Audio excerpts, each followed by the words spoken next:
Now, please welcome Judo. Tatami 2, first round for women over 78 kilograms in blue judo, representing Portugal, Rochelle Nunes. In white, representing Philippines, Salinas Ryoko. Tatami 1, first round for women over 78 kilos in blue for Ukraine, Elisabetta Kalanina. In white for Hungary, Mercedes.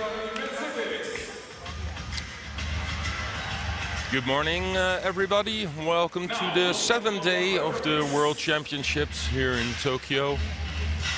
Today, women plus 78, men plus 100 kilograms. The last individual day. Tomorrow, of course, the team competition.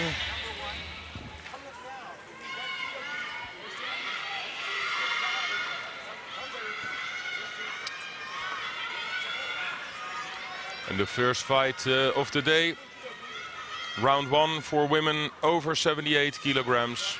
In blue for Portugal, Nunes, and in white for the Philippines, Salinas.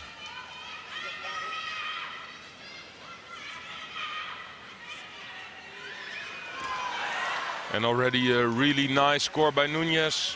Wazari, no, Ippon they gave. Strong left, Haragoshi. After only 26 seconds.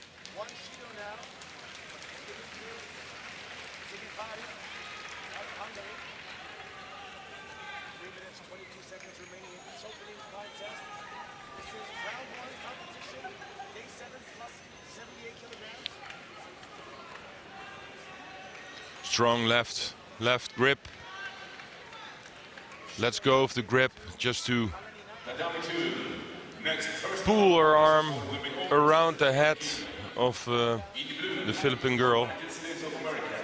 Easy win.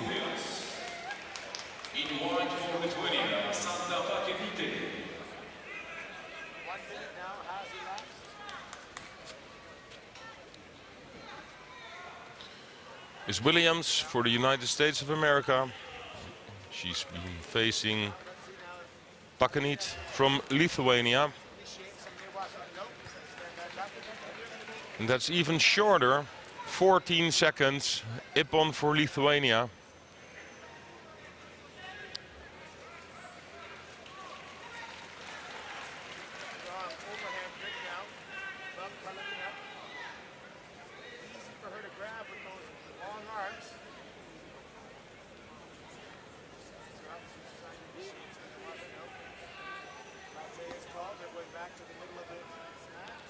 Countered with a really strong right grip. Williams tried to get in with a left hip throw, but it was easy to defend.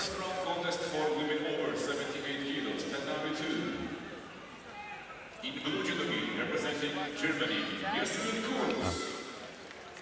in white, representing Croatia.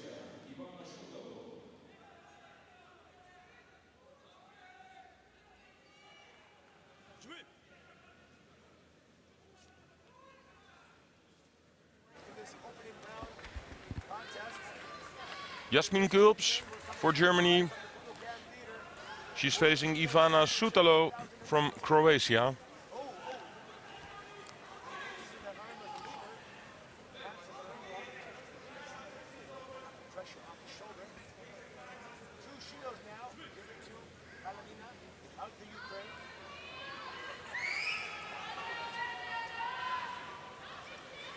So the longest fight so far on, with these two really easy wins, but these are two a little bit more experienced fighters, know each other really well from the circuit.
For Kulps, it's already a while that she could smell a medal at the World Championships with a 5th place, but it was in 2014.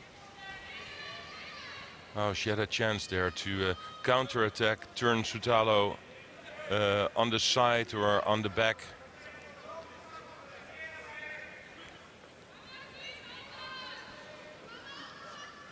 Tatami 1, next contest, first round for women over 78 kilos. In blue, representing People's Republic of China, The German wins medals every time at Grand Prix, Grand Slams, Europeans, but never a gold medal. For example, Grand Prix, 10 times bronze medal, 2 times silver. Grand Slam, 3 times bronze, 1 time silver. But never managed to win a gold medal. And well, in this category, of course, with the Japanese and Cuban, who most of the time they really dominate this division. If they compete, it's also really difficult to beat them.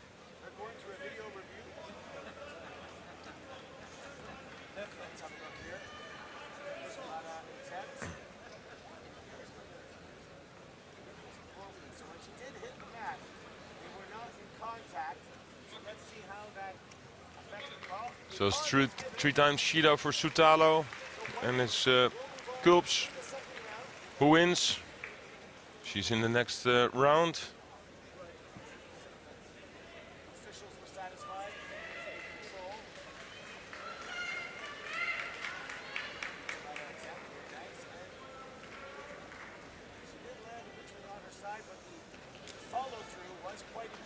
Tatami 1, first round for women over 78 kilograms.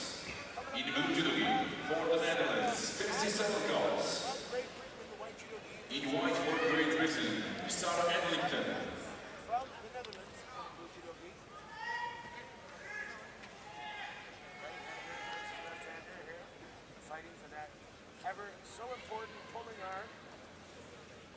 Tatami 2, first round for women over 78 kilograms.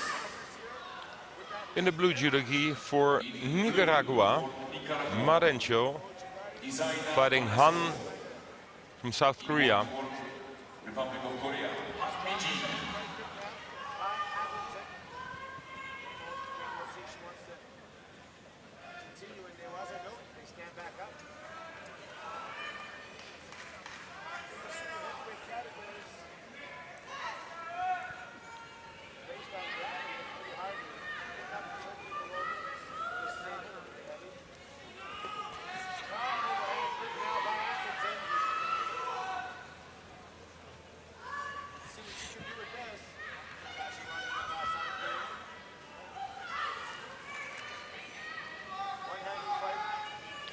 Judo for Marencho.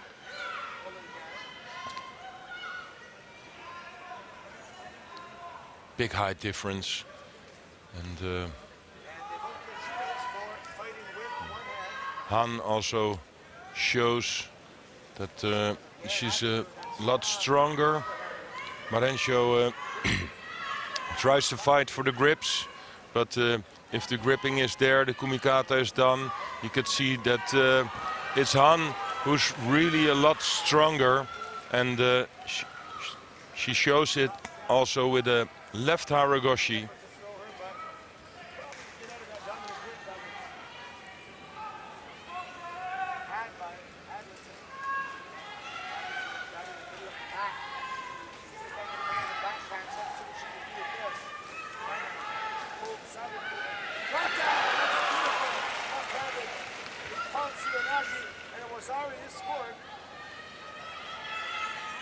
Strong left Harugroshi into Makikomi. Just the arm, the left arm, it slips. To get more rotation. And now the first round for men over 100 kilograms.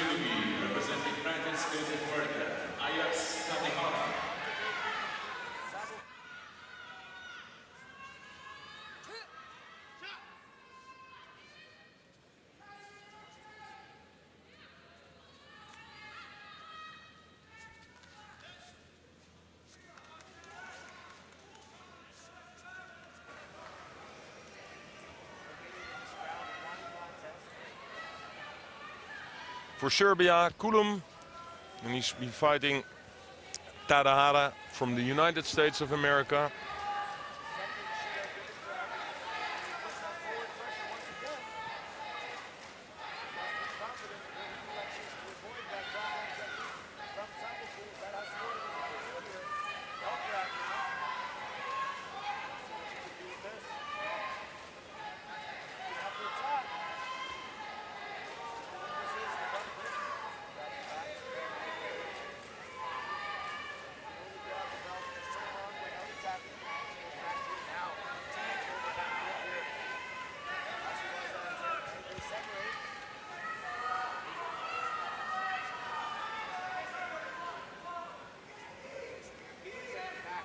Kulum with a strong grip in his left hand, controlling the right arm of Tadahara. Tadahara just jumps on the ground to make an arm lock, but now he's in big trouble.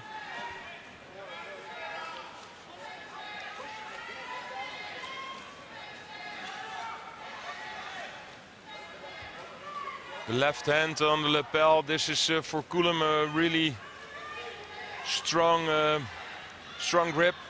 So it's possible for him just to put Tadahara on his back with his body weight, because actually there was not much control of the upper body of Tadahara in this Osaikomi. But you can see the weight difference between Tadahara and Kulum. So Kulum just pushed with his body. I think it was also a mistake of Tadahara getting into the Newaza, trying to make an arm lock, but it makes you very well, you give yourself really open. It's really easy for the opponent to slip sidewards and to make the Osaikomi. He was still holding a hand, but it was not possible to make an arm lock out of that one. And here you see, like, the only thing Kulum could do is like really push hard with his total body weight. Ippon scored.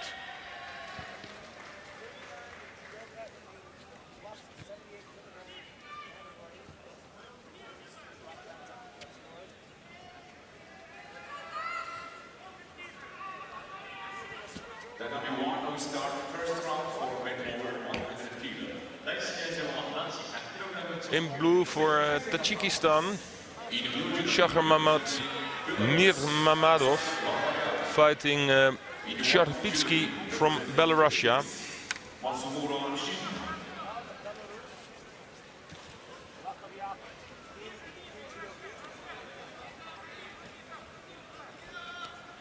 Oh, that's a real good score.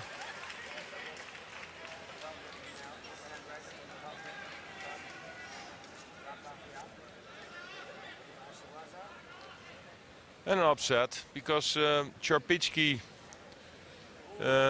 did not expect this one.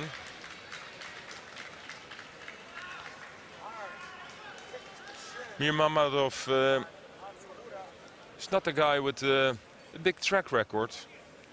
Bronze medal at the Asian Games. And that's it. doesn't look so heavy, but has a real good right grip.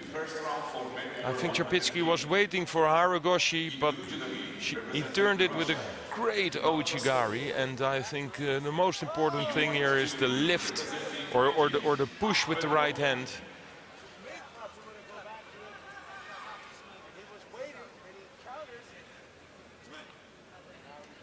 Great ippon. Now, for me, one of the favorites of today, Tazoyev from Russia. I've seen this guy the last 2 years getting better and better. He's fighting Vahid from Egypt.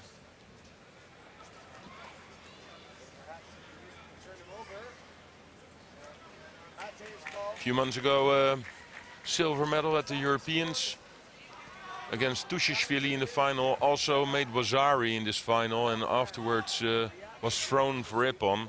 But he already showed that he has a lot of power in his core. He's really good in twisting and turning. And he's the one with the strong grip now, but Vahid also has his favorite grip, I think, the right hand grip on the back. Tazoyev still, after 1 minute, doesn't have the feeling that he can launch like a big throw, because well, you don't know. Vahid maybe is capable of doing something out of this. Here you see the core strength ippon by Tazoyev, because of course he does something with his legs, but I think 90% of this throw is like with the arms, just turning Vahid around.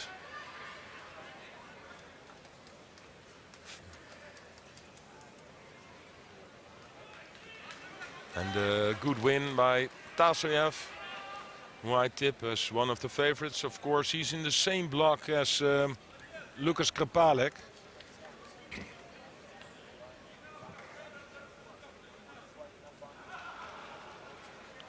Nice Satse.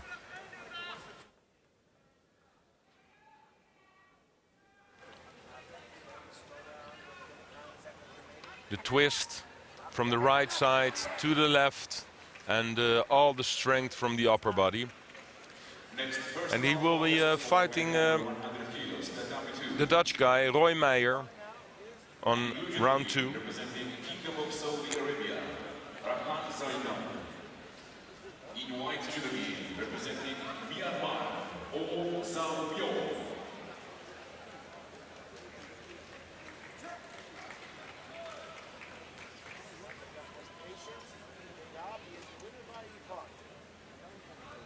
For the Kingdom of Saudi Arabia, Saidan fighting Zamyo from Myanmar.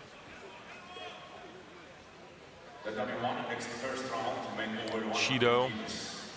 I think a little bit too fast, because it was an attack by Zaidan. And again, that's Wazari scored, maybe. No, because there was no control. He let go of his grip.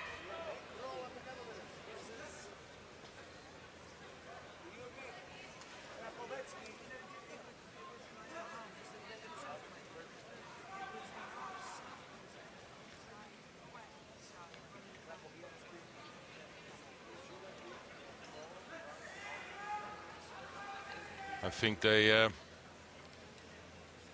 looked at it. Seoinage attempt by Samyo. Another Shido.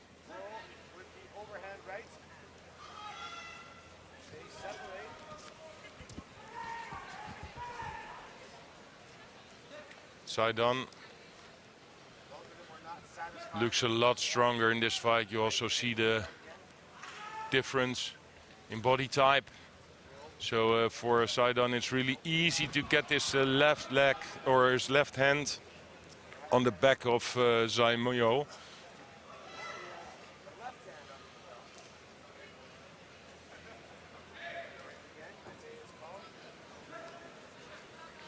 Well, they gave him a little bit more time.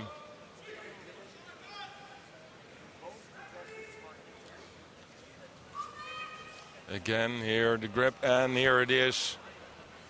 The Osodagari, one-sided. And it's side on into round 2.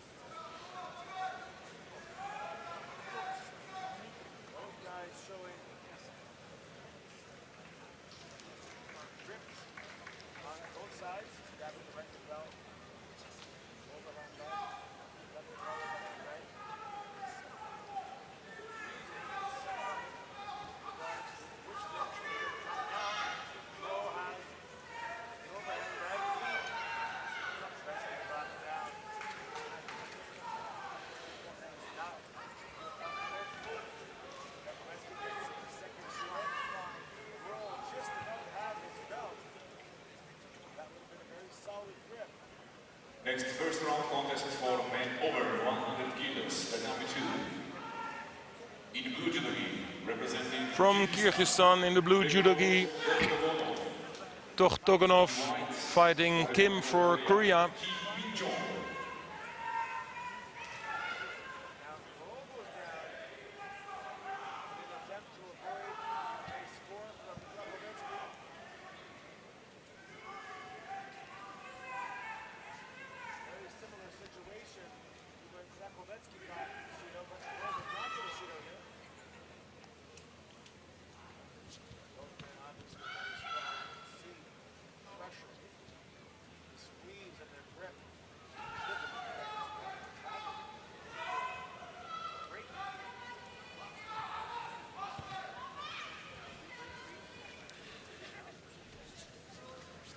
Really working hard for the grips here together. Almost a minute in the fight.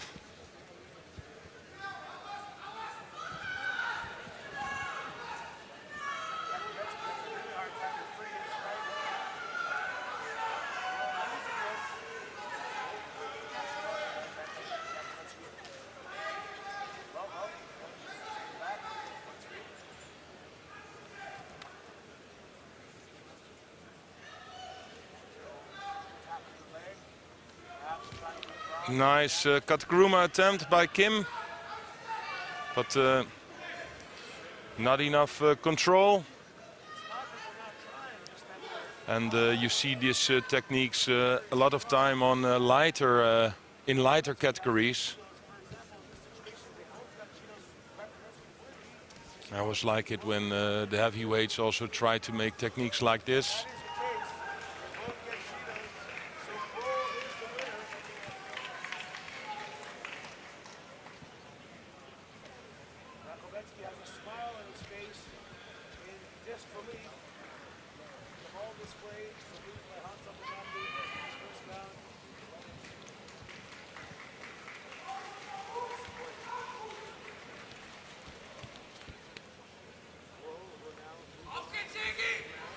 And that's a nice shoulder throw by Kim. Bozari scored.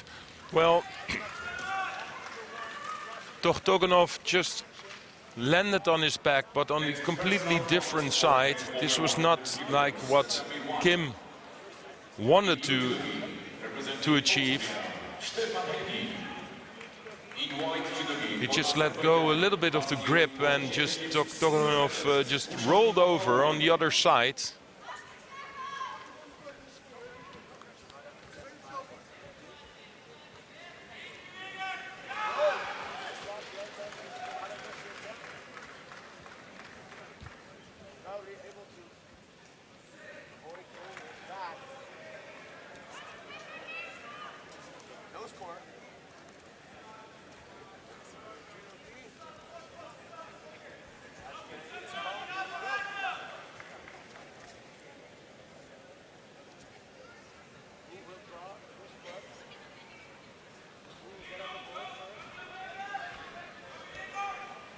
Tokhtoganov tries to fight himself into Kim.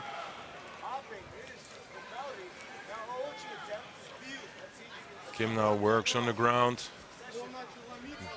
winning some seconds. 46 seconds on the clock. Bozari for Kim.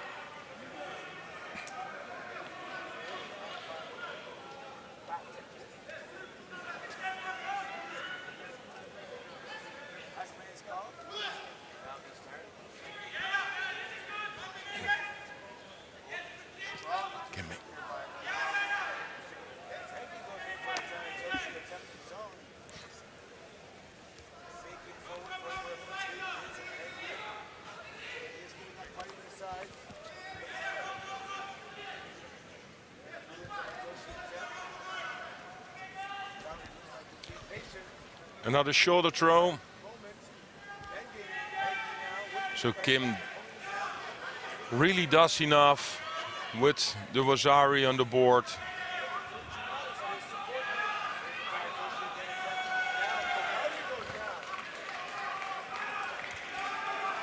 He's defending. And that was the last chance Toktoganov had to win this fight. But it is Kim who's into the next round.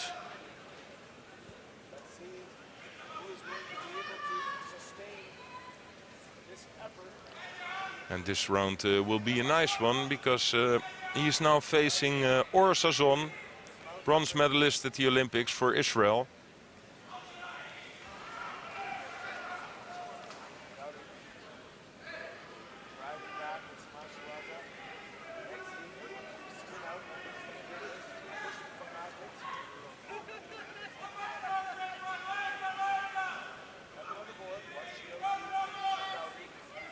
Here it is again. So it's a left Seonage, but because he rolled over on the other side, but yeah, on his back. So a score for Kim.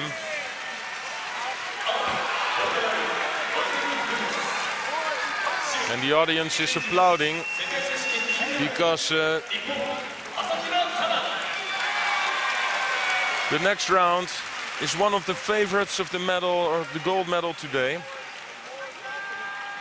From Japan, Sada Asahina in the white judogi for her first fight against Nunes from Portugal. We saw her having an easy win the first round against Salinas from the Philippines.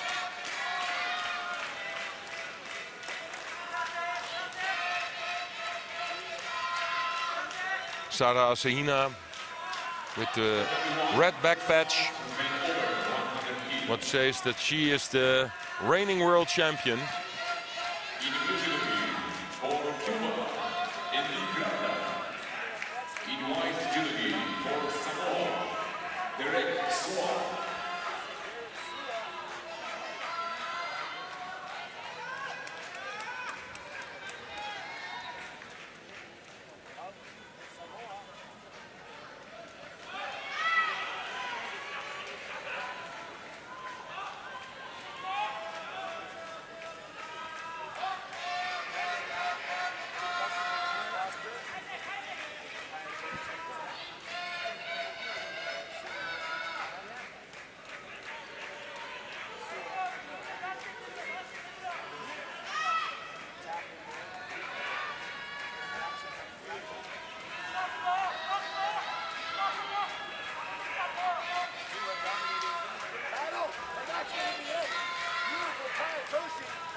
Well, Asahina has to fight hard for it because Nunes is doing a great job. Works herself into Asahina with his left-handed grip. The left hand on the back of Asahina, and a great attempt by Nunes. And Asahina doesn't really have an answer of this left-hand grip.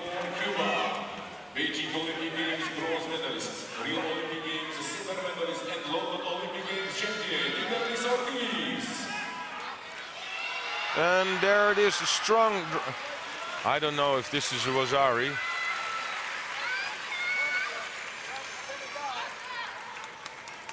I want to see this again. This is a better angle, yes. Well, on the shoulder, just enough. That was really close. But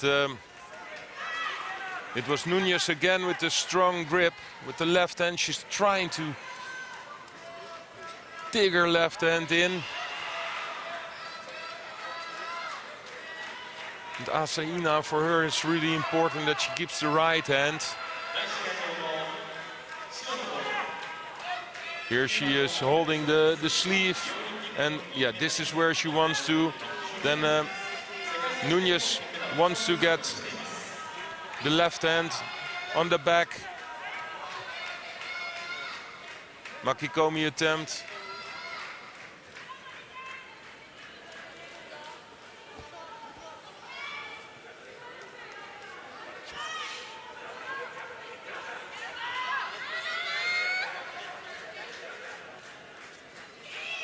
And again. Oh! Wazari for Nunes, counter-attacking this Makikomi.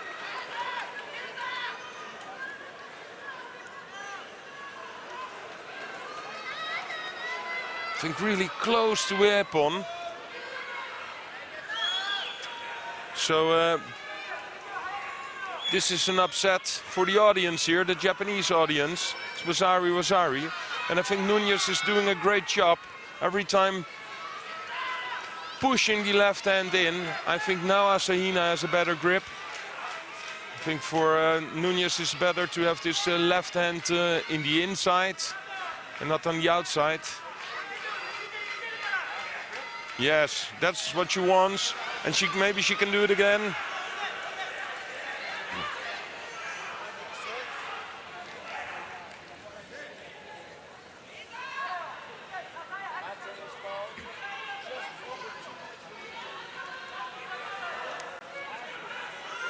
So Wazari on the board. 30 seconds to go. And Nunes still looks fit. Really working for it. Satse turns around with the Uchimata and almost turned around by Nunes. Look, here's the Uchimata, but no control of the upper body. And if Nunes could have pushed a little bit more with her left hand, she was really close by a second Wazari there. Asahina now off the mat to the doctor.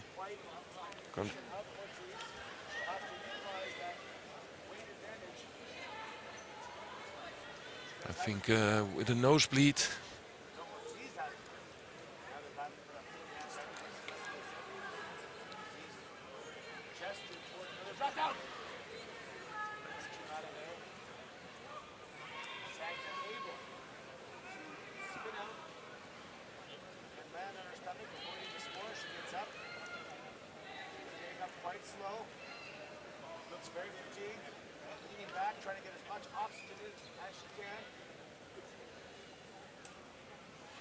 So Nunes has to wait until Asahina returns to the mat.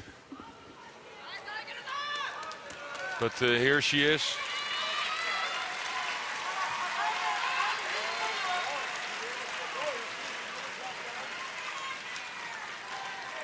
Give them a little time to think, catching a breath for the golden score, because here we go. Asahina really has to fight hard for this win.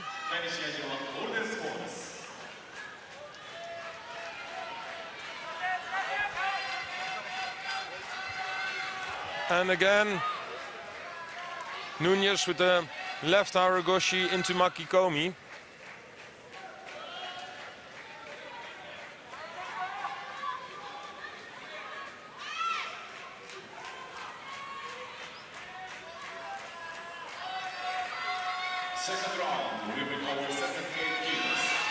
Oh, but this is it for sure. The Wazari, second Wazari for Asahina.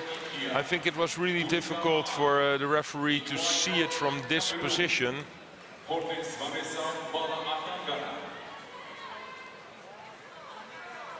I think it was just enough.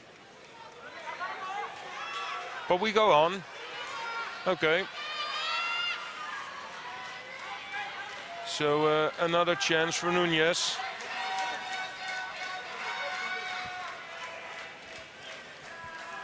She tries Ouchigari and another Makikomi. It's really difficult to throw Asahina to the front because, well, you can see she's one of the heaviest players also around, strong.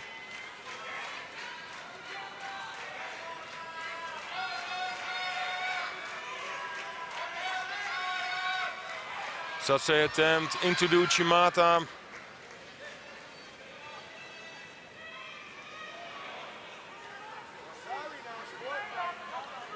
But Nunez still looks fit after 5 minutes of fighting. She's really doing great. Best result, a bronze medal at a Grand Slam. And there it is.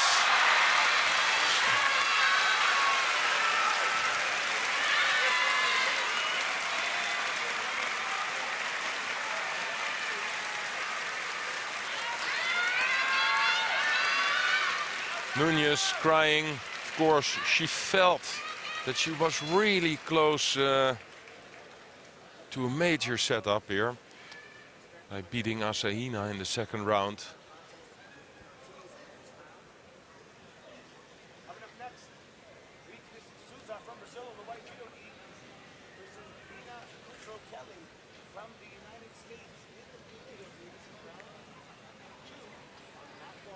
Well, I think she did everything she could. She had some chances of winning this fight. Second round, women over 78 kilos, Tatami 1. In blue, from United States of America, Nina Kudrokeli.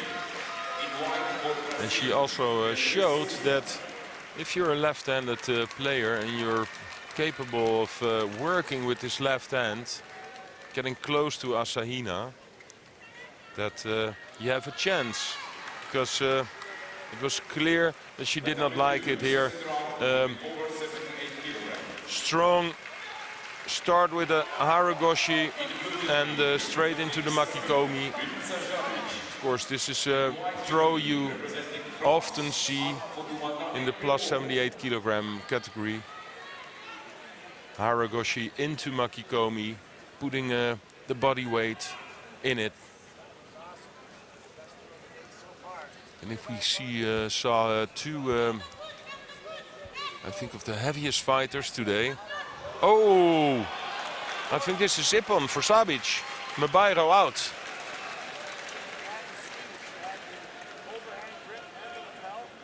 second round, women over 78 kilos. So after a streak of 3 world champions for France,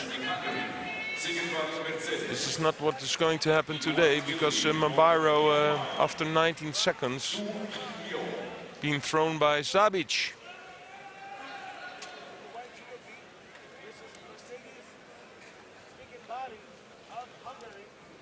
Yeah, they're laughing. I understand.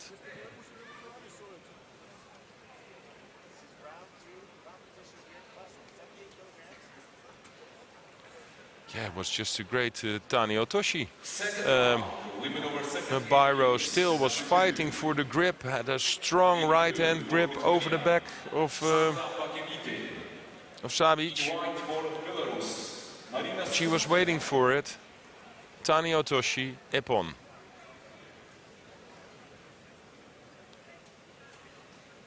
In blue for Lithuania, Pakinit, fighting Slutskaya from Belarusia.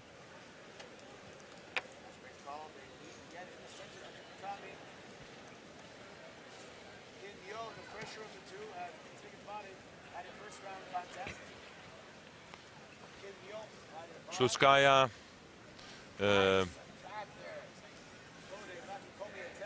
number 8 of the world.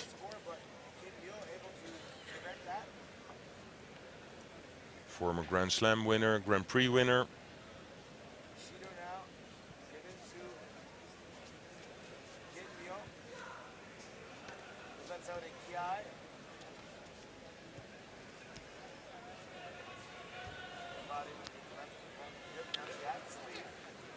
And the reigning European champion in Minsk this year.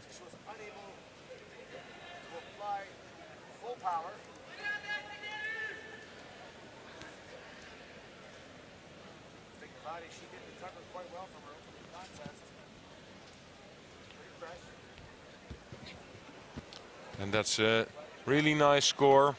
I would say, I wanted to say for Pakinit really difficult to win this fight, but you know, in judo everything can happen. But Slutskaya shows why she's the favorite in this fight.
Now on the tatami for Turkey in blue, Said, the bronze medalist of last year's World Championships.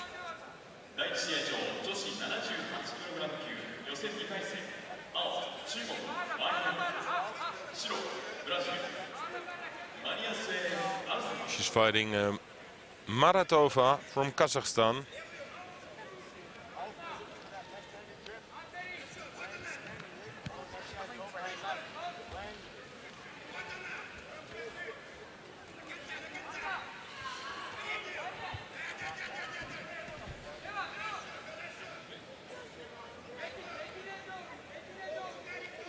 Maratova, I did not see much from her. She's not fighting quite often at Grand Slams or Grand Prix. This year Grand Prix in Budapest and in Tbilisi. But she's fighting 78 kilos plus 78 kilos, so make some changes in both categories, and well, if you can do both, then you know for sure that well, you're not one of the heaviest fighters.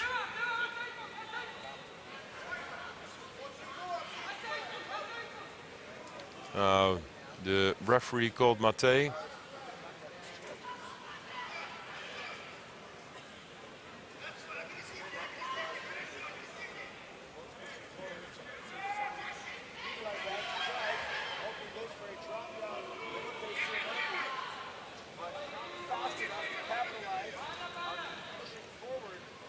Already 2 Shidos on the board for Maratova.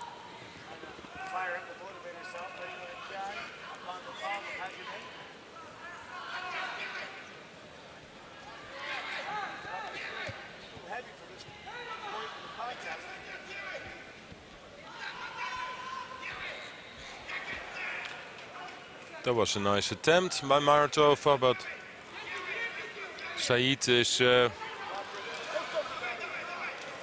trying to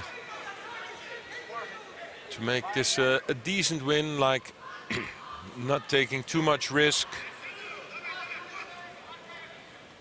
She just continues to work out a little bit like this.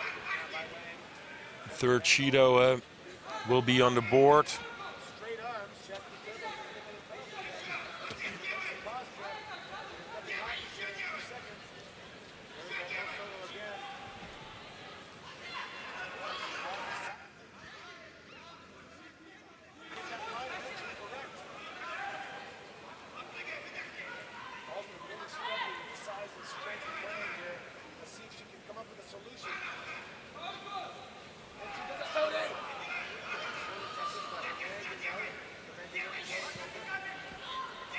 Kouchi, and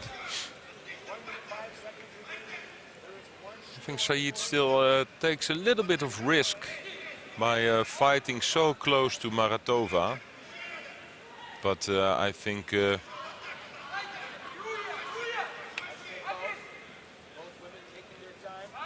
has to do a little bit more, because now there's a Judo on the board also for Saeed. And here it is, nice twist.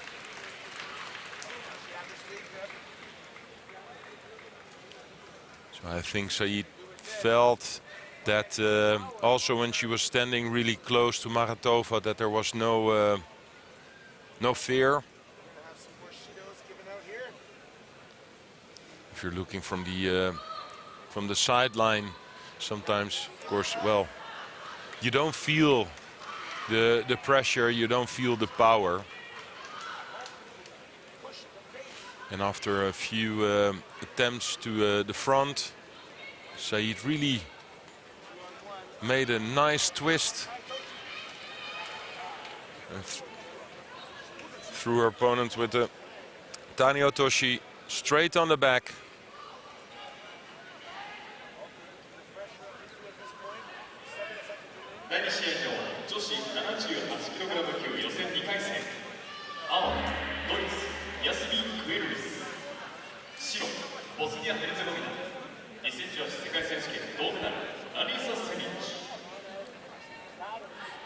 The second fight for Kulps from Germany against Seric from Bosnia-Herzegovina, who had a bye first round.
Judo for Seric. She's looking at the coach. The coach also said, hey, what is this? She was the one who's trying to make an attack. And sometimes it's also difficult. Of course, when you get on your knees or you get flat on your stomach without no attention of scoring, with a really bad attempt, or oh, this is a good attempt, Ippon, I think. Great from Seric.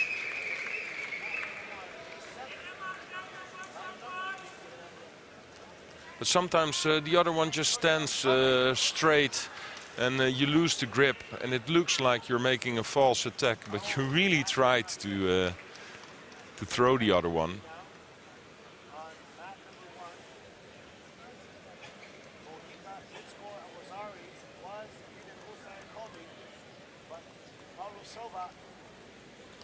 And that line is, yeah, well, it's a dividing line. Like, okay, is it like an attack to defend or to escape, or is it an attack because you try to throw your opponent, but well, the attack was just not strong enough, or the opponent was really defending strongly.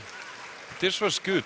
She just started with the Soda Churi Gomigoshi, but let go of the right arm straight into like some sort of Makikomi style Seonage. Great combination.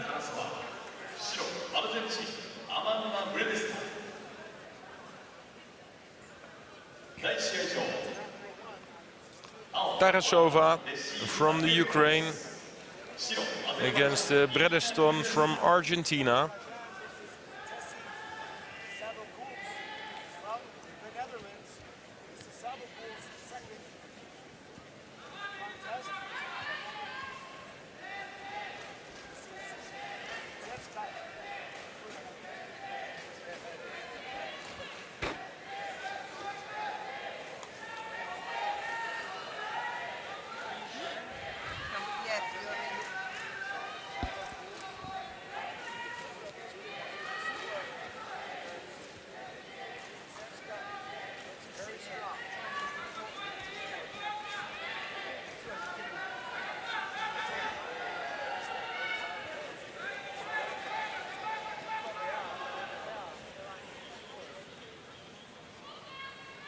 Judo for Bredeston.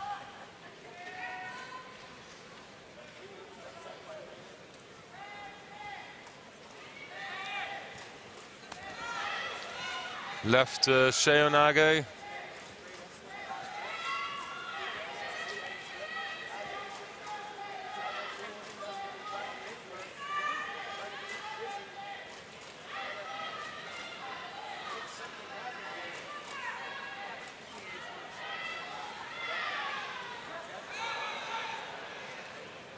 Big weight difference here, you can see this. Tarasova is a lot bigger than Bredeston.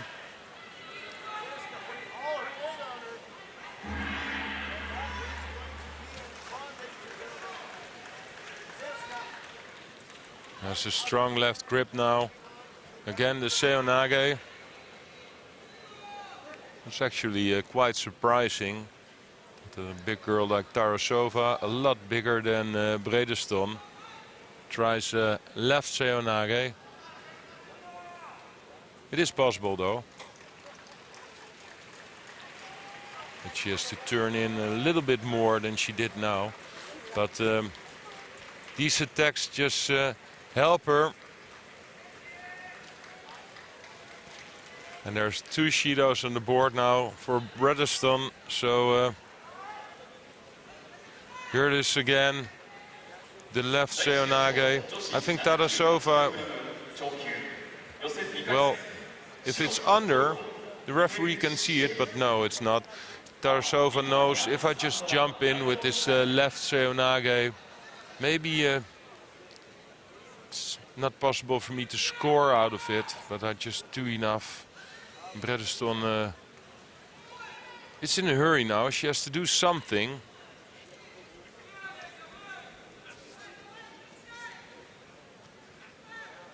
The left arm of Tarasova is so well. I think this is a false attack. We've seen it now 4 times, and you know why she does it. But it's Bredeston who gets a penalty. Well, okay, Tarasova is at least doing something, but this last Seonage, I don't think that there was any attempt of making a score out of it. But she's the winner. And Bredeston, yeah, just didn't do enough.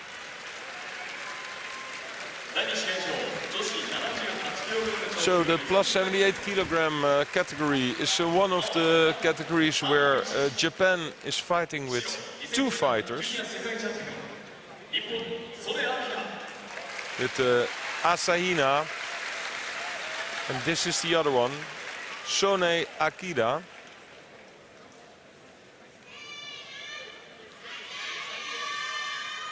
I love the way Sone is fighting. I already saw her a few times. She's one of the smallest in the category. Maybe not by a body posture, but in height.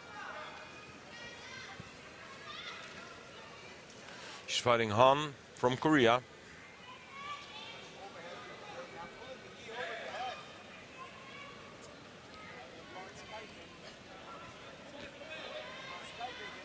Well, one thing's for sure, it won't be a Japanese final because they're both on the same side.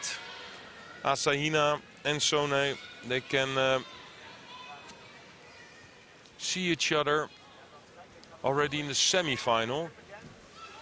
Here's nice Sode and straight into the Newaza. She's controlling the arm, but yeah, now it's good enough. In the beginning, I still had the feeling Han had a chance of getting out of it, but now it's impossible. The 10 seconds are there. Wasari, few more seconds. I don't know what's happening. It's 20 seconds for the Ippon. There already was a Wasari on the board for Sonne.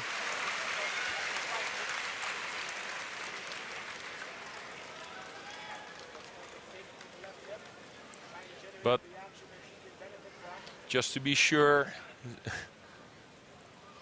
Sonne held her for 20 seconds, and in the end this Osai Komi was so strong that she could have held it for a few more minutes, because it was impossible for Han to get out of this situation. But if you see the speed of this Seonage, or the Sode, Sonne really makes the advantage, or takes the advantage of her small height. Look, just jumps under it.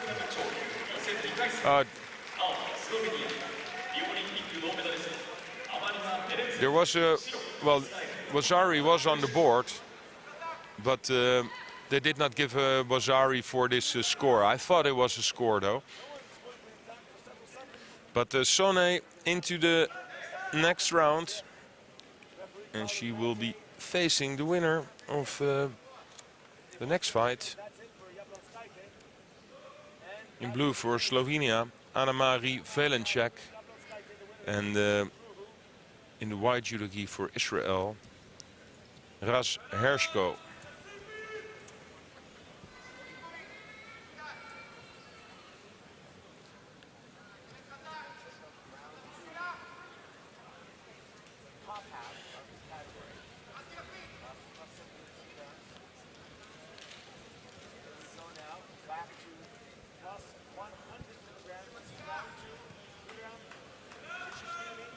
Ooh. It was Velencek with the attack. I mentioned it before. We saw a few Hanso Komake's disqualifications with standing arm locks, just by trying to make a throw, and then you get the other one in a dangerous position. This was also something, or a technique from Velencek, who has the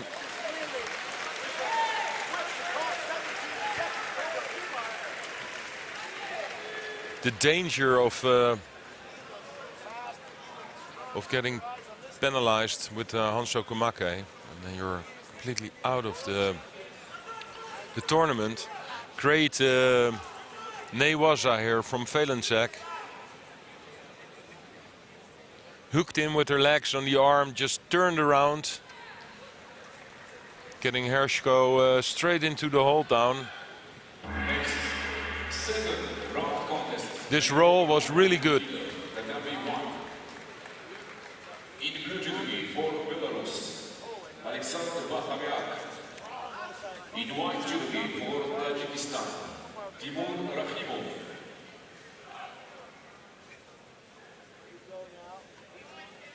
So Velencek is the one we will see later on against Sonne.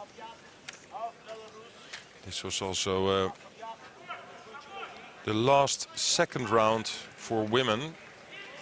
So we'll return to the men over 100 kilogram.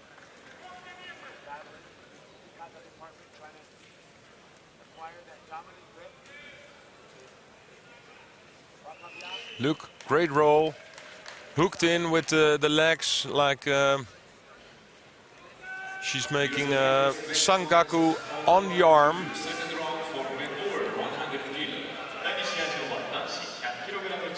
Great Newaza. Representing Serbia, Žarko Čul.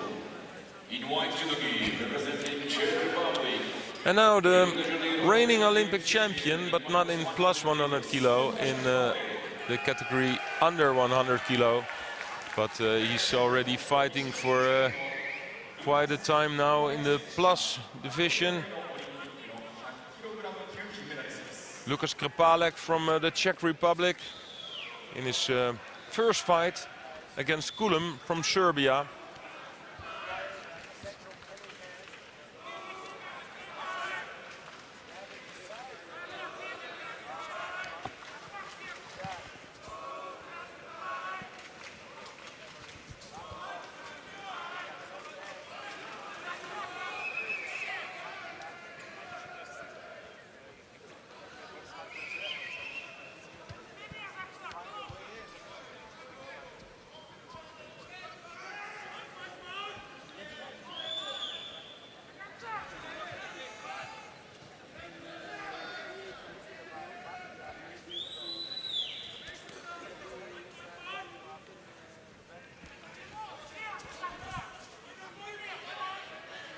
I think Krpálek, with this change in weight category, we saw a few other ones also. Tushishvili, of course, the reigning world champion, also fighting a few times, minus 100. Henk Grol, of course, who made the change from under 100 to plus 100. And they're all top 10. Changed the heavyweight division a little bit in some more dynamic, not too heavy heavyweights. Of course, I think maybe Krpálek is still 110 kilos or something, so still a big guy. But you can see that Kulum is maybe 20 or 30 kilos more. This Krpálek now, because there are two Shidos on the board, that he is in a bit of danger. Because with one more Shido, he will be out. But Kulum now also gets another Shido. And Kulum is really working hard for it with the right hand grip. This is for Krpálek a difficult situation. What's the referee going to do? I think they will give them a little bit of time. But for Krpálek, he wants the left grip. But it's difficult. Kulum also has the right grip. And now Krpálek, this is what he wants, close by. But it's Kulum who makes the attack. Yes, Krpálek doesn't get his left foot out. Tries to roll him over now. And I think he will. But the foot is still in. Kulum trying to defend really hard, but it's out. Great Newaza from Krpálek. Well, just before, he taps off. So it's ippon for Krpálek. He was so close to getting a third Shido by just landing on his knees. Kulum had a really strong right grip, and it was difficult for Krpálek to get his left hand in. But we've seen Krpálek already as a good Newaza fighter. And sometimes, because he's not the heaviest fighter in this category, it's difficult for him to throw the larger opponents. But then it's nice that you still have something in your pocket in the Newaza. Nice guard to get out. Look, it's the right foot from Krpálek. He's like...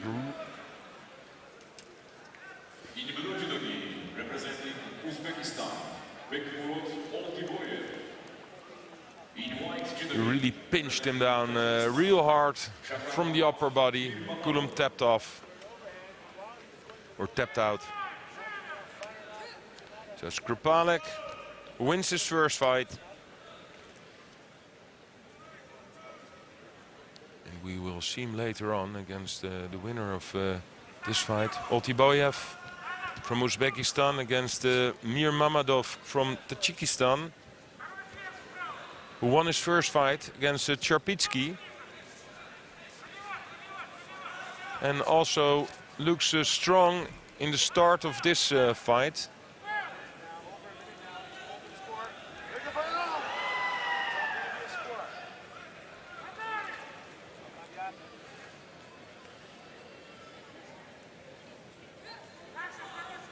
Judo for Oltiboyev.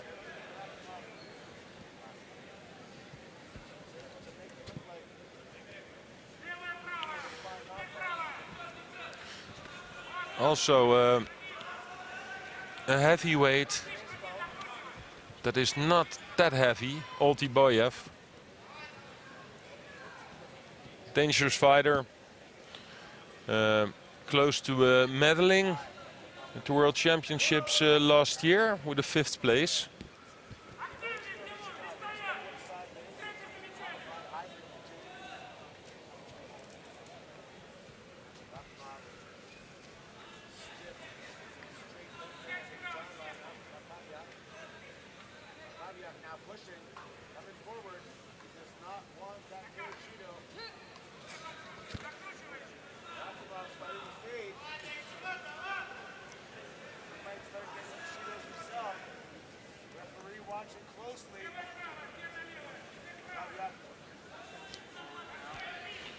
I think Mir Mamadov, as the number 116th, I think, in the world, showing another nice Ouchigari. We saw this before, straight into the Newaza, and it's under.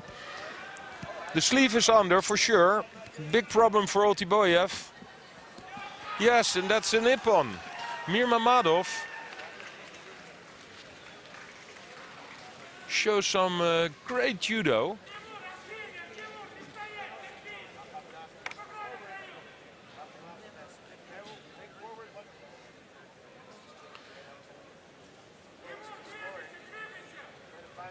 He's in absolutely good form.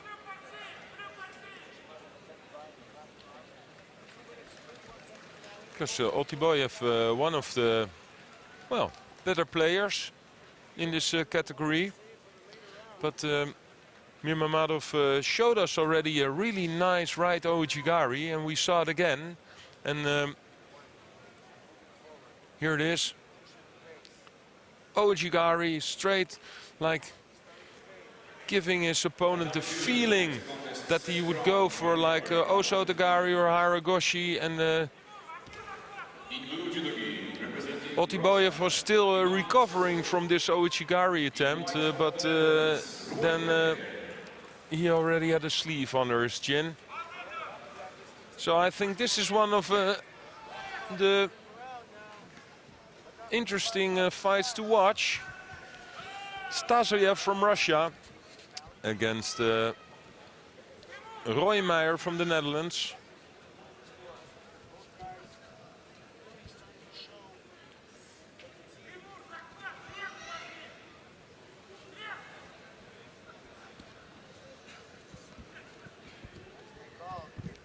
Shoulder throw by Meyer, his favorite technique.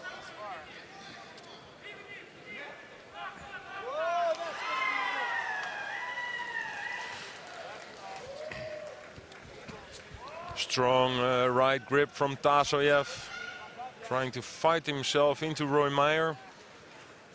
Roy Meyer managed to break the grip, and another shoulder throw. Tasoyev needs a lot of time when he has the right grip, so he will get a Shido now. Because it's Roy Meyer who already made two nice efforts with this right Seonages. And Tasoyev, well, maybe he's better in this gripping. But it takes too much time. Second round, men over 100 kilos, Tatami 1. In blue for the Netherlands, the Olympic world medalist, and Kroll. In white for Chile, Francisco Solis.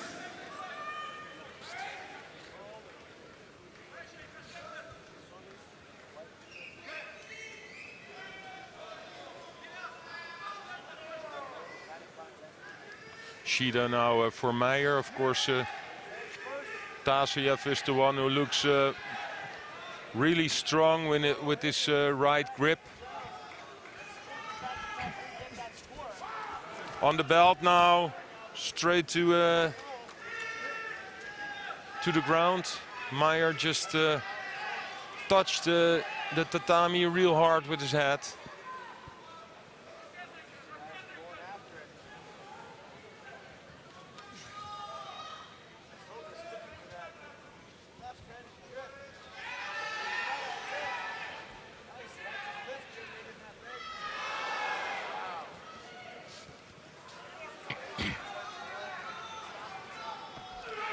Great seonage attempt by Roy Meyer.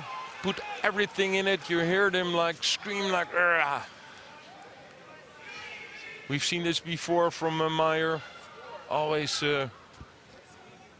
really into his throws with everything he's got.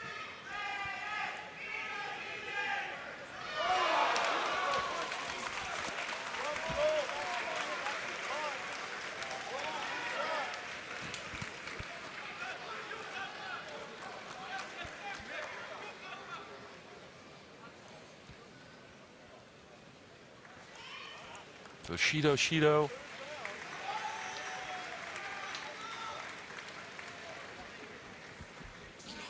Oh, this is a leg grab by Tasoyev. And well, that is just something, it's not on purpose, but he will get a Shido for it. A few years ago, this was also the way to score, of course, using your hands on the legs, but it's not possible anymore.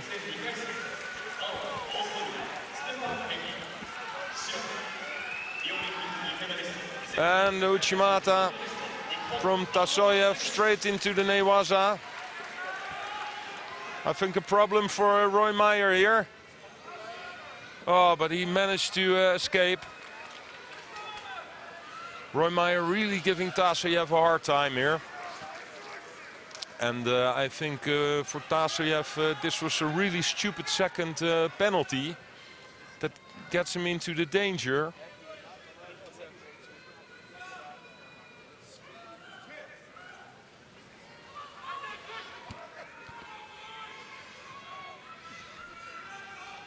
Tasoyev again looking for a seonage, right seonage.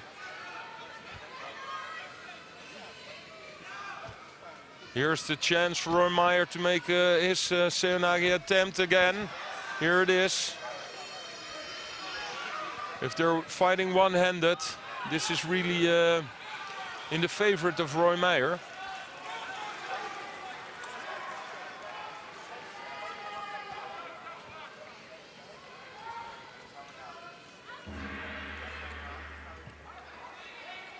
Golden score.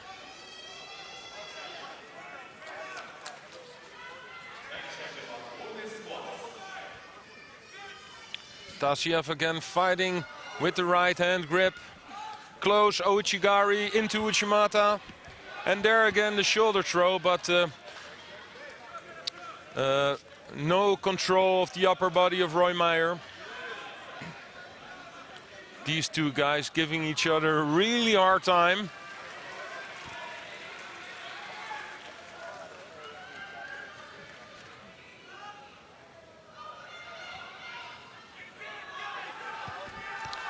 And again the shoulder throw by Meyer. I could not see if it was close to score. I think Tasoyev managed to just twist out it just enough. Right hand again. Roy Meyer, well, this is...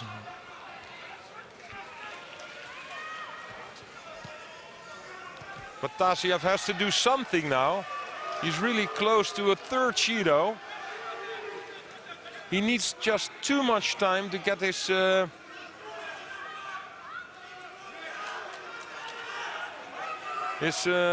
grip. And when he has his grip, he needs to do something. He knows it. And Roy Meyer just jumps under it every time with his seonages.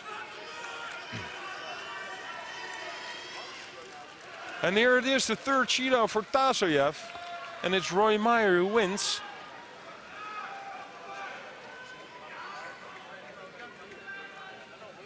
And if you saw this whole fight, Tasoyev looked a lot stronger in his grips with his right hand grip.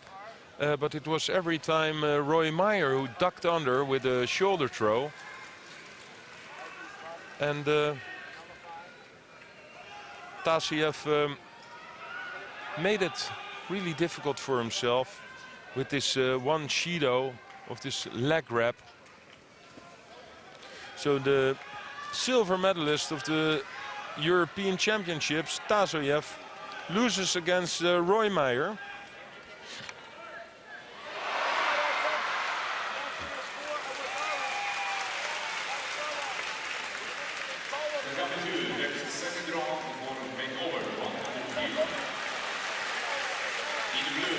And Roy Meyer will be facing Liam Park from Australia, or for Mongolia, Ulci Bayar.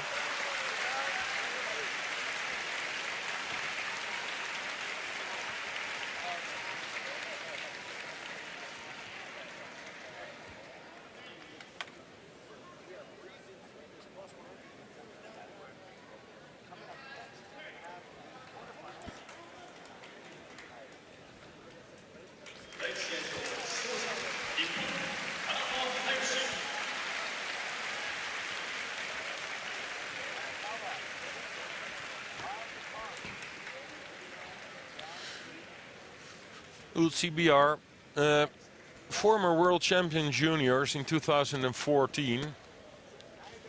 And The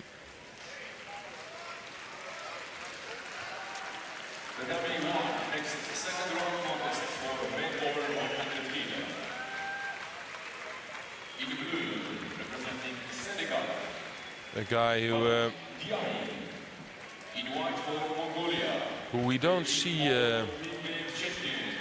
so many times in fighting in Europe, or because he won a lot of medals at Grand Prix, but it was in Ulaanbaatar, in Qingdao, and 2 times in Hohhot.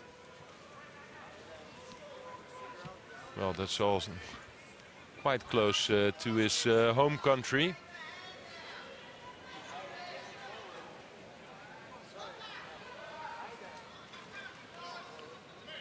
Second Judo for Park.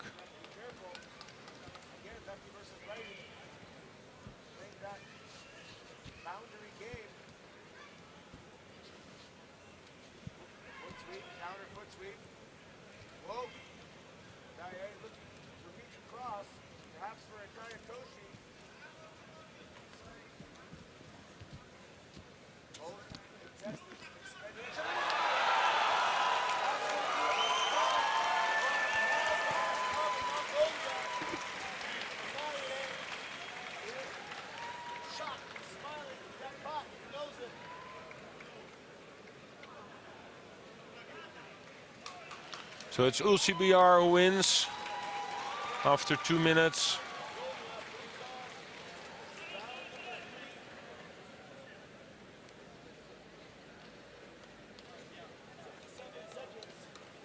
And he will be the opponent of Roy Meyer, who we just saw earlier on with a very good win against Tasoyev, who I had as one of the favorites.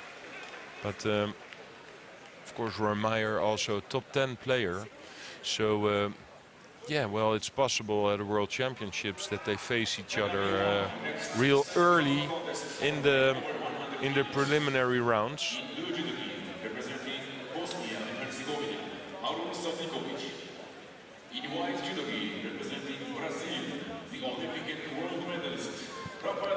From the Kingdom of Saudi Arabia, Zaidan, and he's fighting David Moura from Brazil.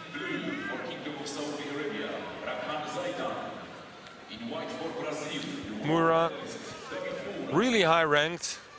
Number 3, I think, of the world.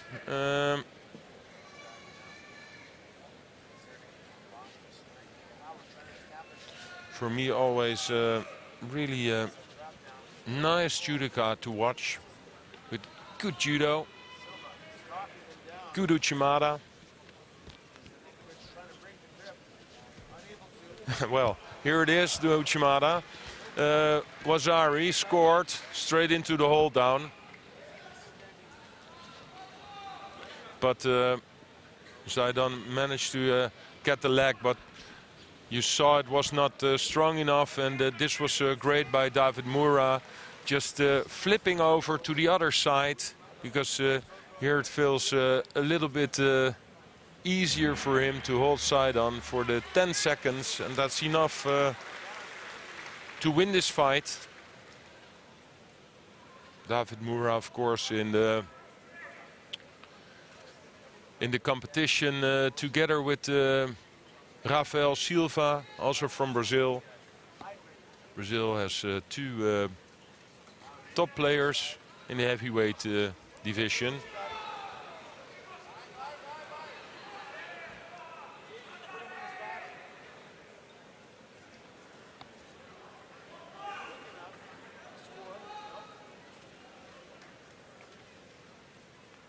Here it is, the uchimata.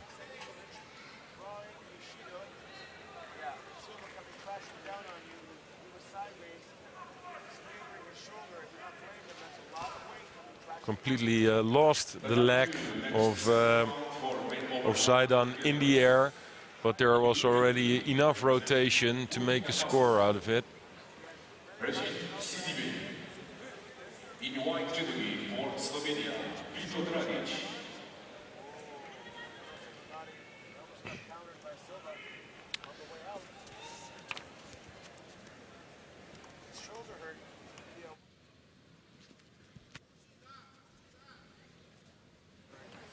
In blue for Burkina Faso, Sidibe, fighting Dragic from Slovenia.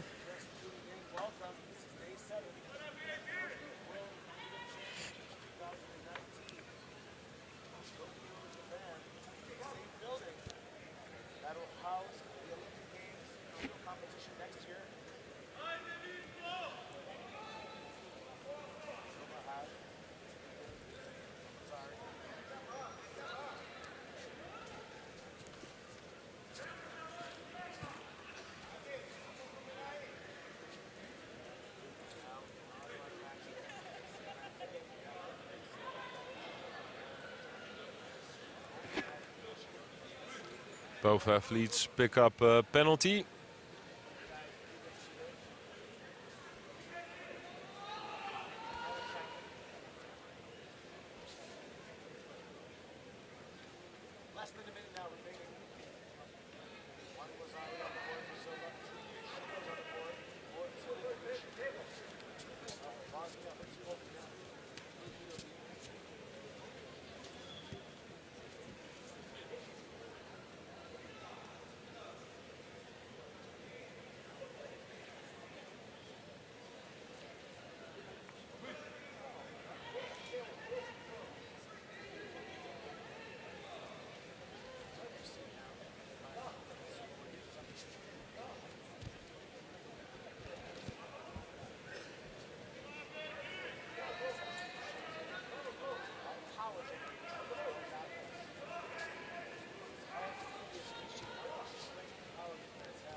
And it's Ippon by Dragic. He already was in advantage with the Judo. Next second round, men over. kilos, Tatami 1. In blue judogi, for Cuba, Eddie Granda. In white judogi, for Romania, Vlado. He will be facing David Moura later on. Good foot sweep. Koso de Gage, something like that. It's a great pushing power from the upper body. Representing Republic of Korea, Kim Min-jong. In white judogi, representing Israel, Rio Olympic bronze medalist, Tony Sasson.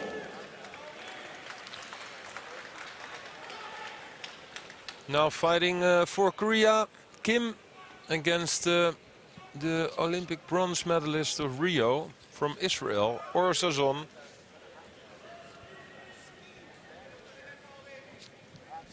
And at this Olympics, Sazon was really fighting well. Afterwards, there were like the 1 or 2 years after the Olympics, I was not really impressed by this judo. I think he has a real good posture to be a really good heavyweight, because he's tall, strong, not too heavy, and good judo with great seonages. But the last few months I saw him getting better and better.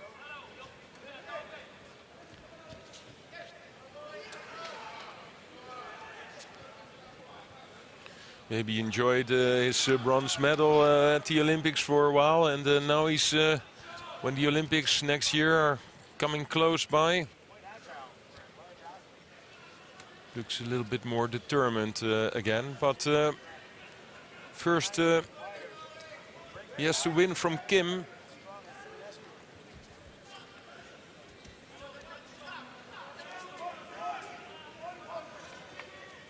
What is hard enough.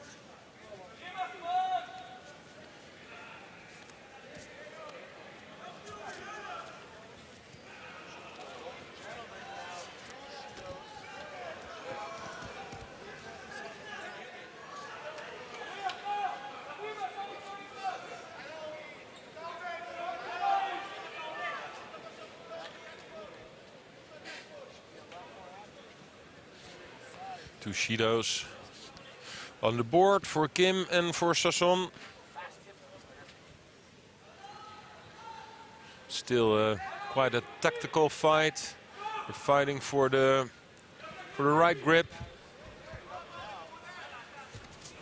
Seonage, and a really good one for Kim, and Sasson tried to get out of it, but Kim really had such a good control of the arm.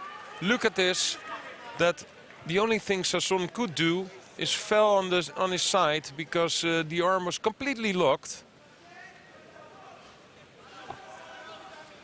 I think Sasson didn't expect that, because he thought he was already out of the technique by jumping over, but then Kim had such a good control of his shoulder and his arm that he had to roll over for Wasari. And again, another Seonage. And Sasson looks at his coach like, well, can you tell me what to do? Because I'm having a big problem here.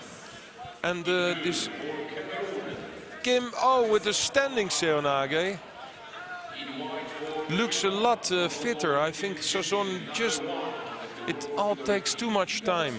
He needs so much time to get his right grip, and this is really easy for Kim to do, because every time when Sasson needs like 10 or 15 seconds to get his right grip, Kim has all the time to just drop under with the Seonage. Second penalty for Sasson. And you can already see in his, well, the way he's standing on the mat, that he's not really believing in it anymore. But still 50 seconds on the clock. So there is still a chance, but I think he has to try and make an attack. Maybe not when you have like the best grip like this. What are you waiting for, Orsazon? Because the grip already is broken. It's Kim who has the left hand grip on the lapel. And again, the shoulder throw.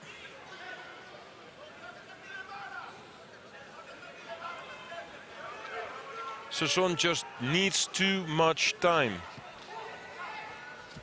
Now he has the grip and he doesn't do anything. It's again Kim who just jumps under, looks at the clock, sees 14 seconds on the board. Yeah, now Orsazon is going to make a bit of a hurry, but it's way too late.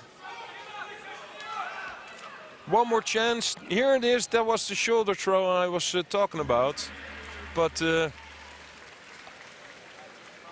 really good win from Kim.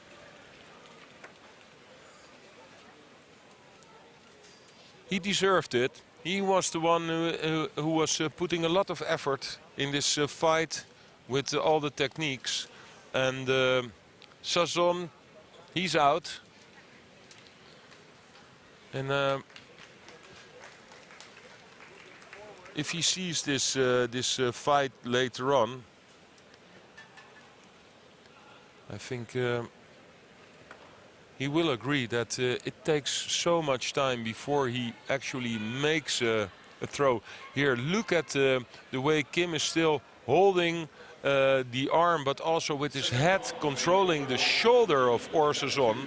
Look, with his head on the shoulder, just pushing him down. So there was only one thing Orsazon could do, and that is roll over for Wazari.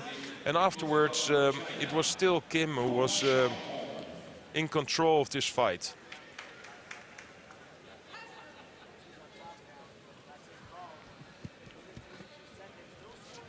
Johannes Frey from Germany fighting Yuan from the People's Republic of China.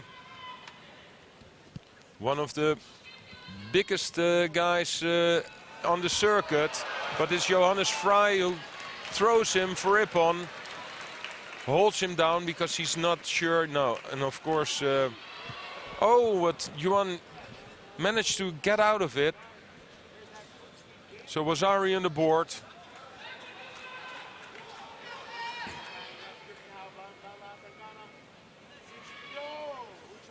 Good start for Frey.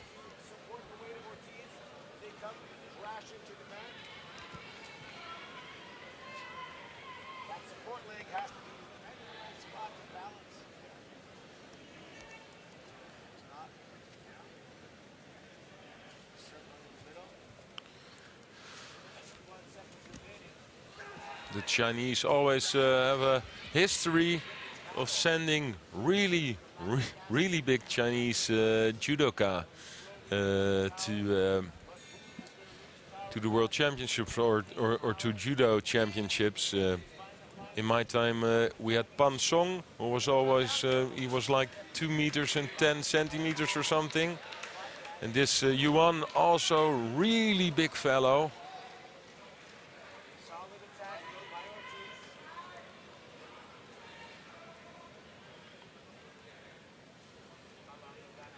But being a big guy is not enough to win a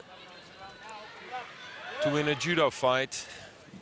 You need some techniques also, the power of course, the movement.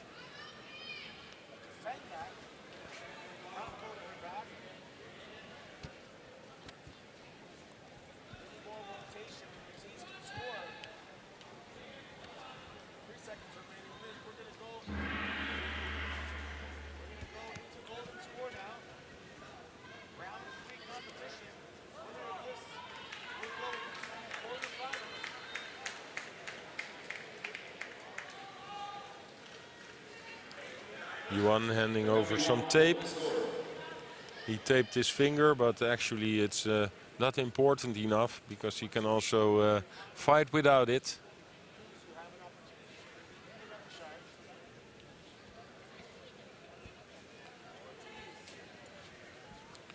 And for Vrij, it's important that he has the right grip. Taitoshi attempt.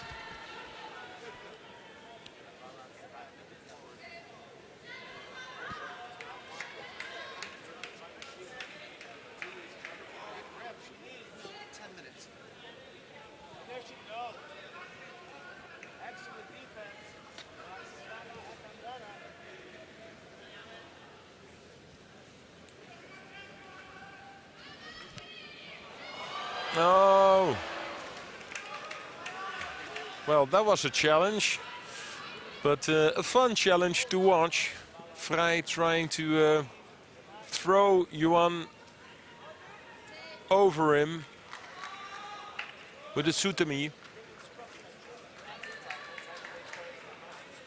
So the moment this weight lands on your feet, and you try to get him over you. You need a lot of pressure power in your legs. It was good for Vrij that he tried it. Second Judo now for Yuan.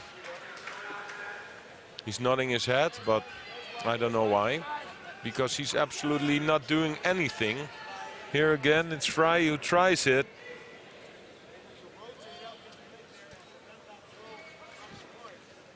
It would be really fun to watch if Vrij could manage to throw Yuan over with his Tatami, but I think it will be really difficult. I don't know exactly what Yuan weighs, but I think it's at least 170 kilos. Oh, that was nice. Yuan tried left Uchimata, but Vrij just switched with his leg into the Taitoshi, just making use of Yuan's attack.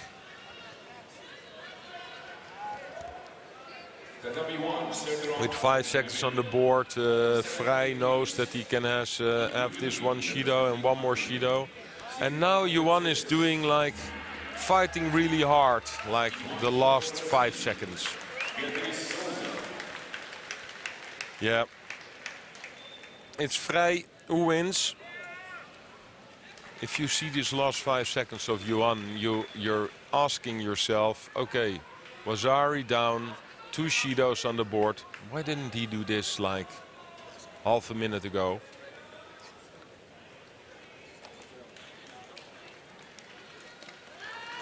Great score from the Oichigari into Uchimata.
So it's Zabic from Serbia fighting Asaina for Japan.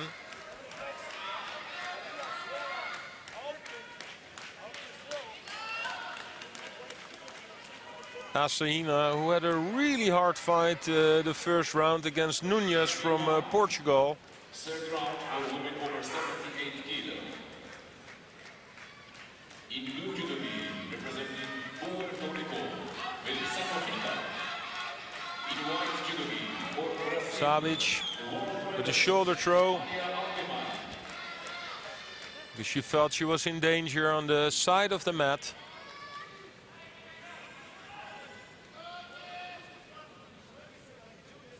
Well, another judoka that's finished with the tape on the fingers.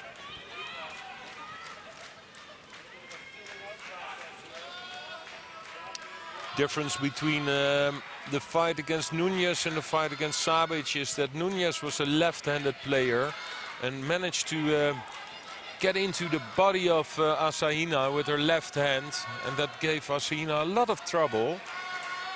Savic is a right-handed player.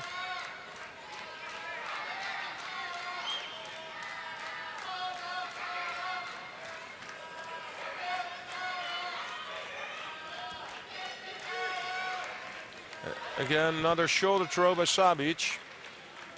And these are two quite okay attacks by the Serbian girl, with no attack for Asahina. And here it is, a Judo. And it's completely fair, in my opinion.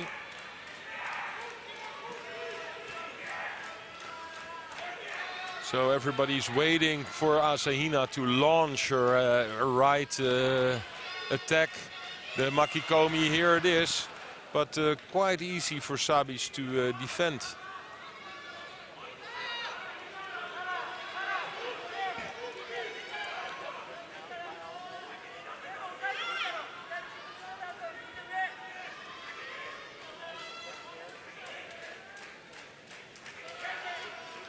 Creative banner there from the Japanese.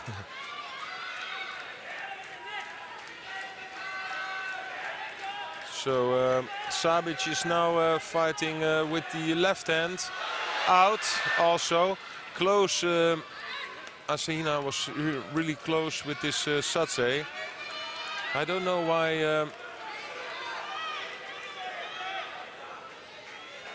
Savic changed position, because when she's standing right, she can make the shoulder throw maybe once more. But she has to move, because if she's standing still, this gives Asahina the possibility of make this big Haragoshi. Well, you could see it coming. Savic had a chance when she was pulling Asahina around the tatami, and she managed to do this for like 3 minutes, but she was standing completely still. And one thing's for sure, if you're standing still against really big girl like Asahina, you give her all the possibility to make this big right-handed throws.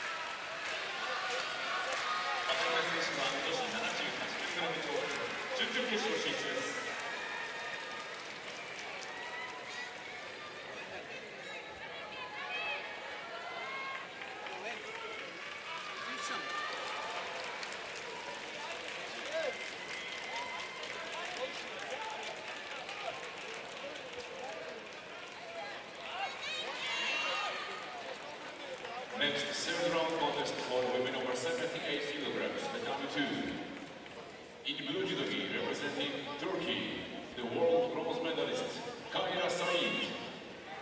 In white judogi, representing Belarus, Marina Slutskaya.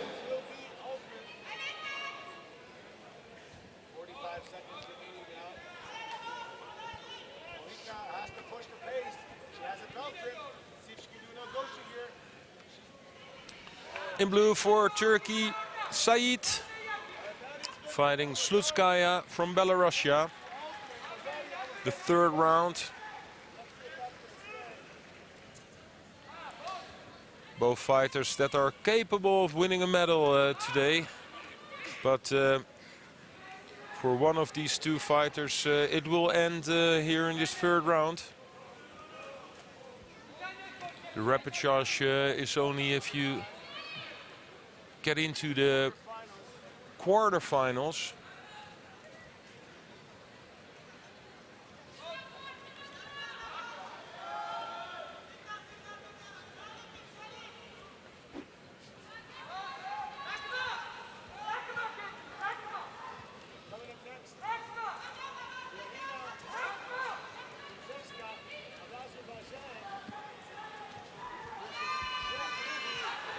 That was a great or a strong grip by Said. Slutskaya could only do one thing, and that was jumping on her knees. Picks up Judo for it, but she felt the danger, and if you then have to make a decision, you take the Judo and not the Wazari or the Ippon.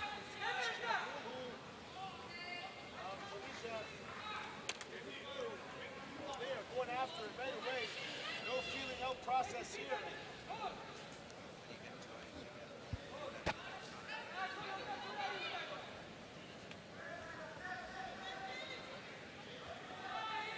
Zemska able to block that.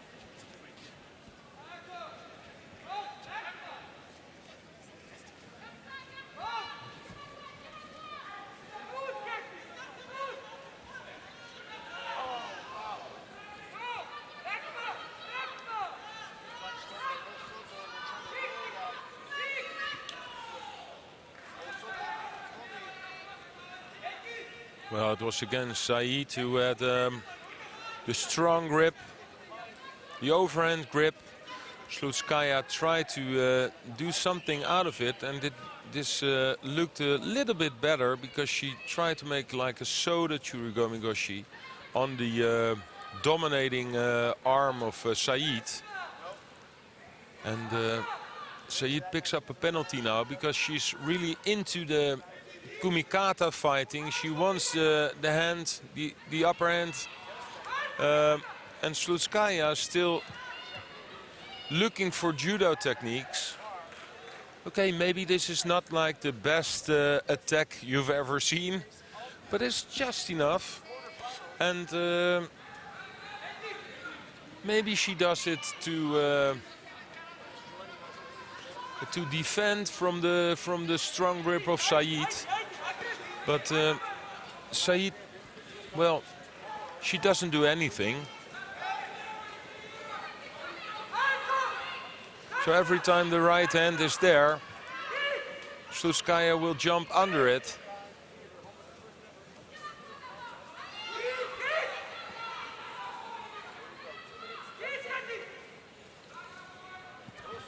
Yeah. Well, okay, she stands up. Like, sometimes I think give them the benefit of the doubt, because if your opponent breaks the grip, well, it also happens. So that this is good. No Judo for Slutskaya. Well, the video referees think it was. And it's a difficult discussion, but sometimes you just see like, oh, this is a good one. And like, it's Matej. Yeah, Said is injured.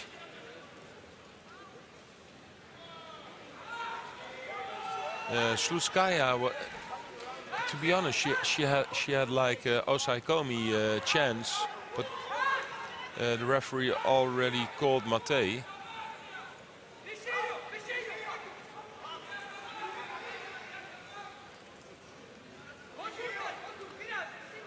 Well, this doesn't look good for Said.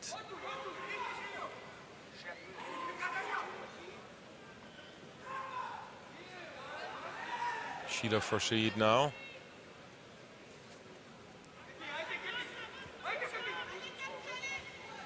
Perhaps trying to get that third and final shoot and call it against him. There's an attack. Also Pagani, but from quite some distance.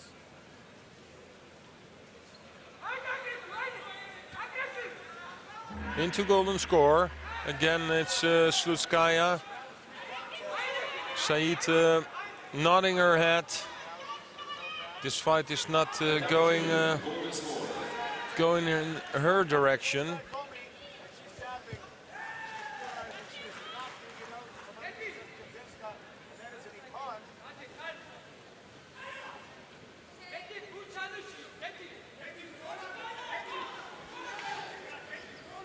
She still has a lot of trouble with the left leg. I think maybe tore a muscle in a hamstring. No, well, it's just enough, you know, Sluskaya. It wasn't a really good attack, but Saeed had to go to the ground with it.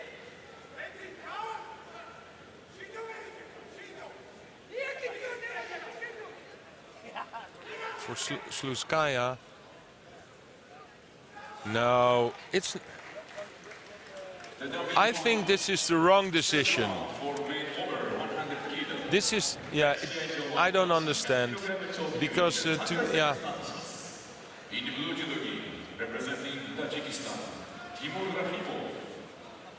Well, for me, this definitely is the wrong person who walks off the mat winning this fight. Because this lost, of course, it was not a real good attack, but still, Saeed had to go to the ground with it. And I think it was just enough. It was Sluskaya who tried to make at least a few judo techniques.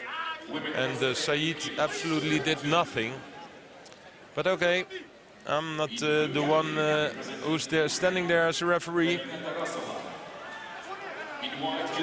And okay, let's be honest, it wasn't like the best attacks you've ever seen.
First Judo for Tarasova.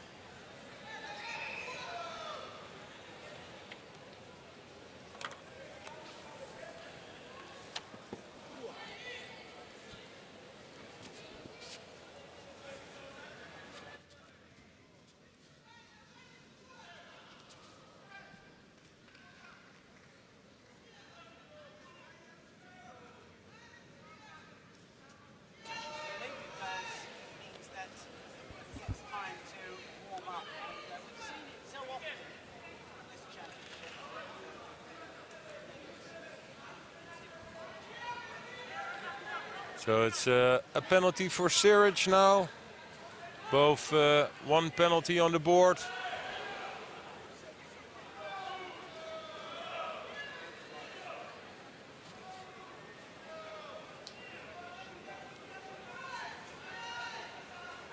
Siric tries to pull Tarasova down with her right hand. Makikomi attempt, but completely no control, only the wrist.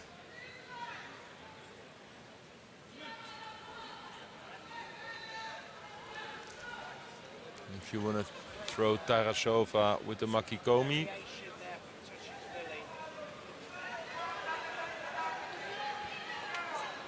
That's a challenge.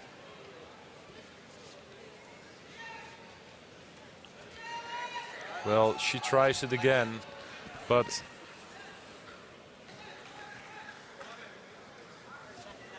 the chance of throwing Tarasova with this technique is absolutely small.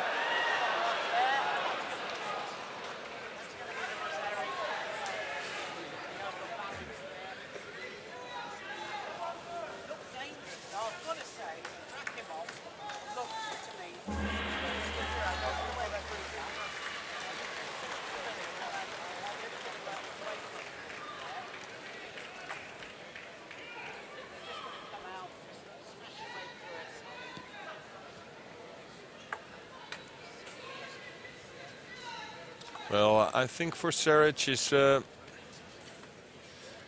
if you look at this fight in a tactical way, but maybe Tarasova now will get a third Judo. She just has to keep the sleeve, keep the lapel. But, well, it's finished already. Tarasova, third Judo on the board. So it's Saric who wins this this fight. And she's in the quarterfinal. In white jewelry, representing Ecuador, Freddy Figueroa.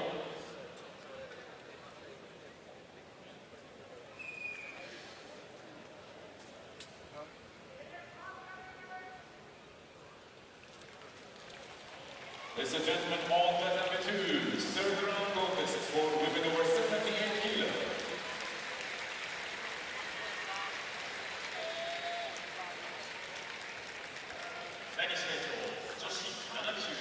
And now on Tatami 2, the third round for Akira Sone from Japan, fighting Annemarie Velenček from Slovenia.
Both pick up a penalty after almost a minute into the fight.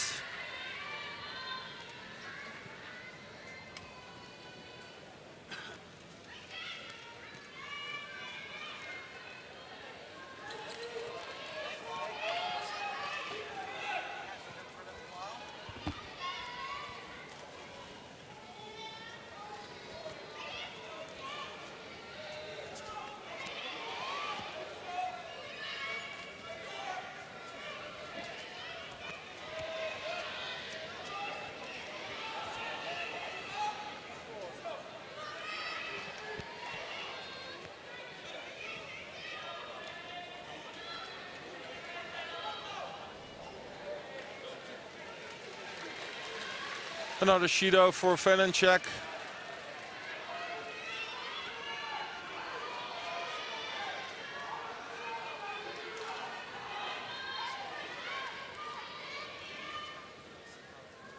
Trying to fight herself close to Sone, but Sone is really controlling it with this left hand grip.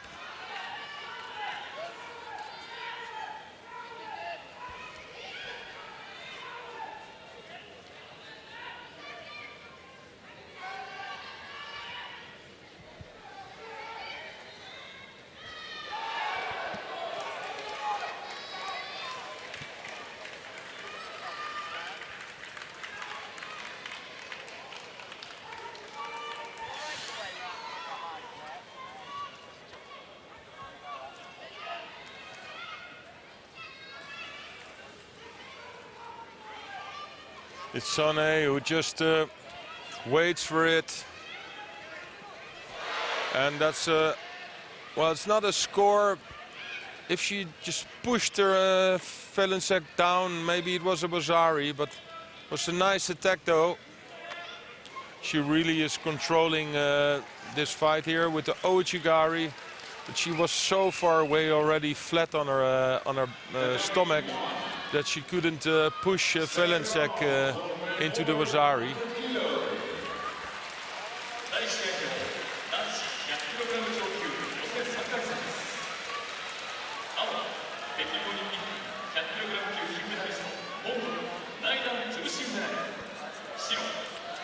Well, Venusek is doing all kind of small attacks with the legs, but for her it's impossible to make an attack and make a score against Sonne, because Sonne is controlling the sleeve and is well, that's some nice fan who's watching your fight.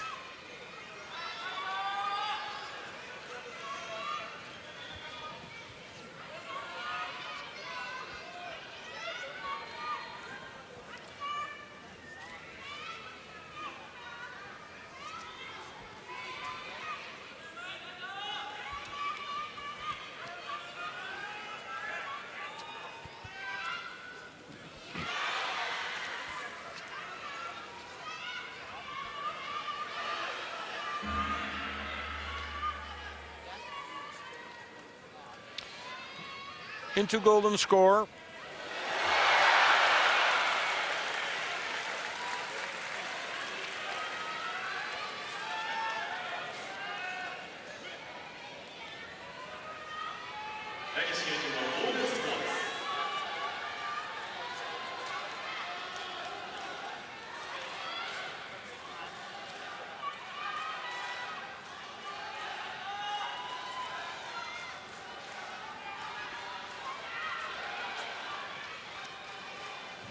Oh, and here it is.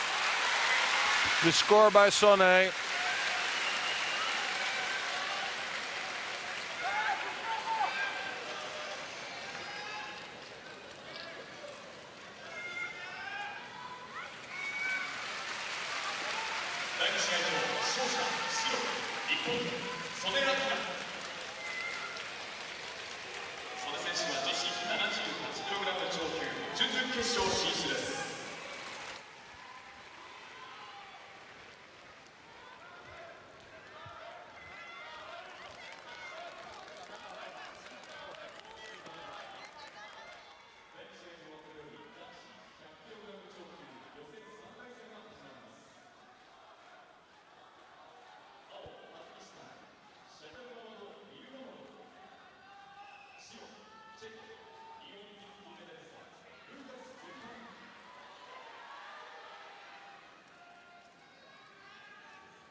Now we have representing Czech Republic, Kripalek. This is the third round of the plus 100 kilograms. Tajikistan, we have Mirmamardov in the blue.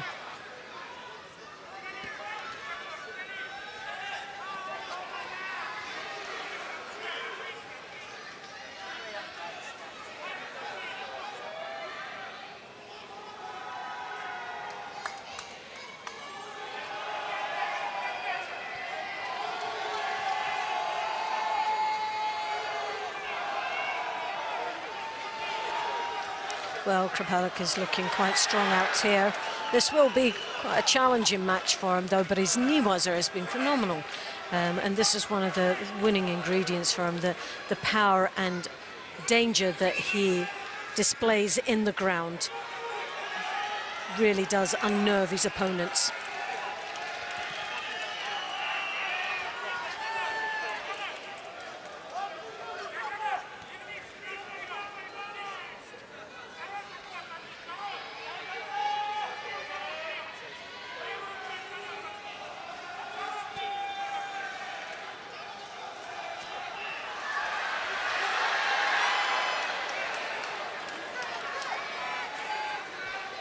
Mammadov, though, coming in with that Ouchigari, putting a couple of strong attacks in against Kripalek, who comes now, tries to drive him over the side, and this is where he comes into his forte. This is where he is dangerous. Comes right under that leg, as you can see. He's got the head control. He digs in deep, and he's trying to dispose of his opponent there in the Niwaza. He's trying to work on that arm, but you can see the turnover there over the head. Digs in, and has real good control in the upper part of the body. Now it's just working that leg, and as you can see, he's got to almost the ankle. The Osakomi is on. Kripalek straight away, once more, finishes off his opponent. And I say finishes off his opponent because it's really so difficult in that position for any athlete to get out of the grasps of this Czech Republic. Kripalek takes the win. He goes into the next round, the quarterfinal stage of this plus 100 kilograms. And definitely on target for a place on that podium.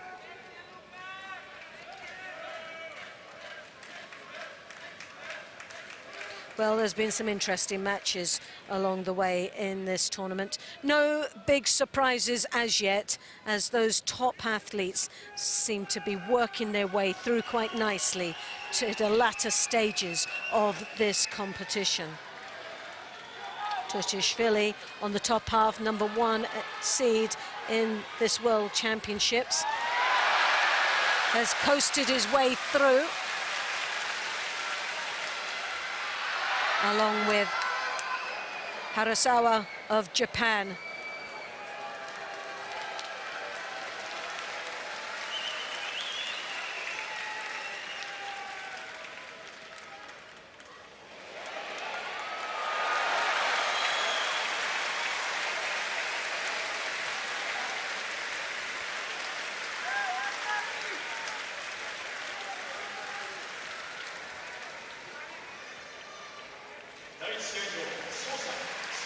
So Harasawa goes through in the other corner, but here's some of the highlights of that previous match here on Tatami 2.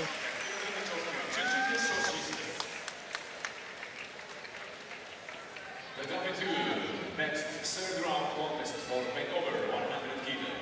In blue, for Mongolia, Ulzibaya Tuklenbaya. In white for the Netherlands, Roy Meyer. So now we have Roy Meyer from the Netherlands, Ulzibaya from Mongolia.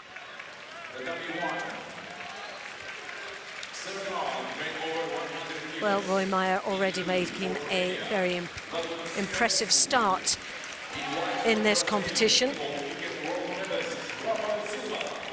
defeating Ultiboyev.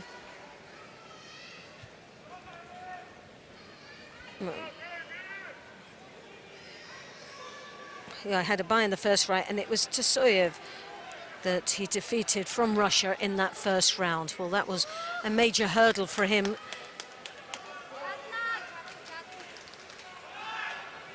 So he's looking on form, the Dutchman, and he'll be riding off some of the successes that the Dutch team have had so far in this World Championships. See Noel Van Tien taking the gold medal.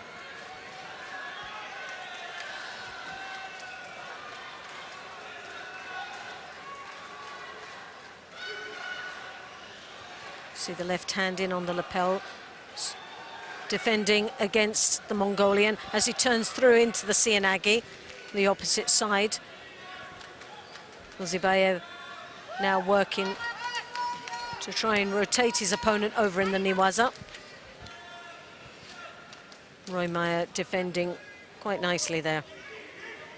The winner of this match will go on to meet Kripalek in that quarter-final stage.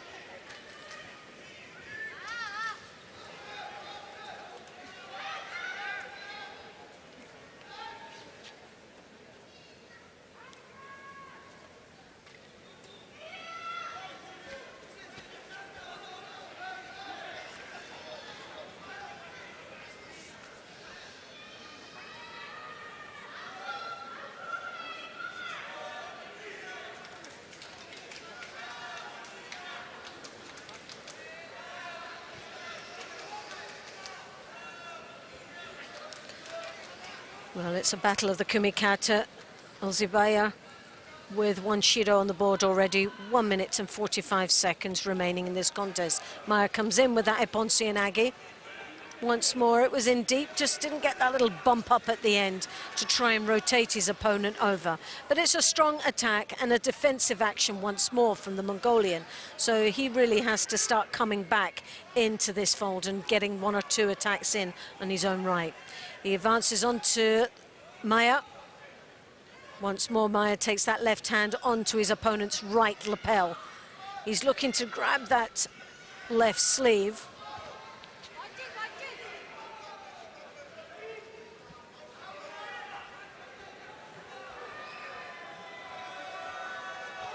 Zubair coming in with the Uchimata. Slightly slow, good message to Maya that he's coming. Giving him enough time to react and defend against it. Again, Maya putting in that Sianagi. This time was a little bit, you could read that a little bit better there. And Ulzibaya dismissing it, and because of that false attack, picks up a Shido. We're into the last minute of this third round match of the plus 100s.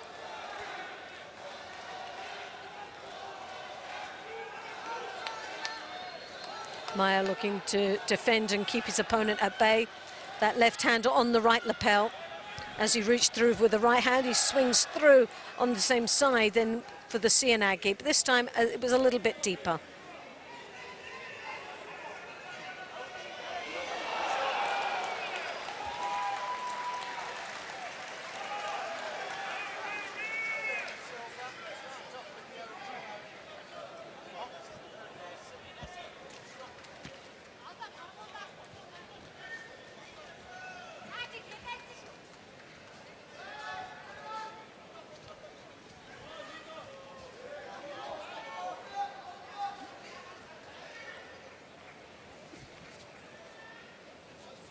Well, there's no problem for Maya to get a hand on his opponent. A little bit more movement against the Mongolian would make the Sianagis a little bit more effective, breaking the Kazushi of his opponent. Zivaya coming in with that Uchimata again. He gets the lift, but he's nowhere close of getting the rotation.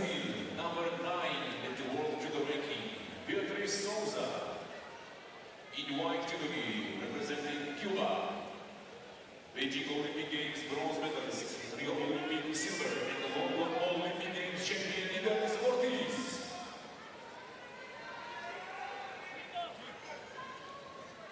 We have total score of 32.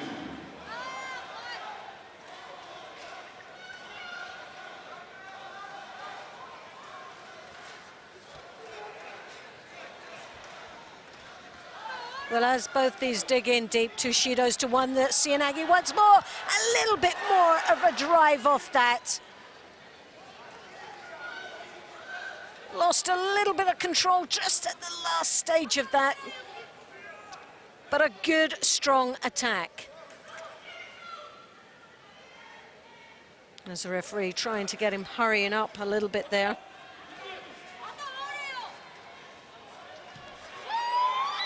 Once more, that Sianagi working.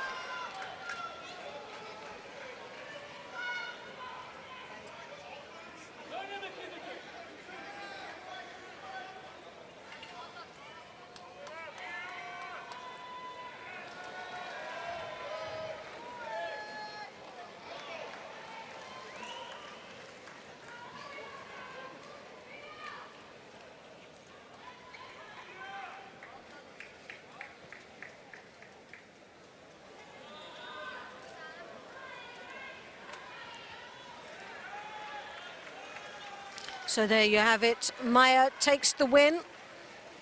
Who's looking very strong out there at the moment for the Dutch team, following on some of the successes that they've already had in this World Championships. Now we're coming up to the next match, and this is against Moura, David Moura in the white, representing Brazil.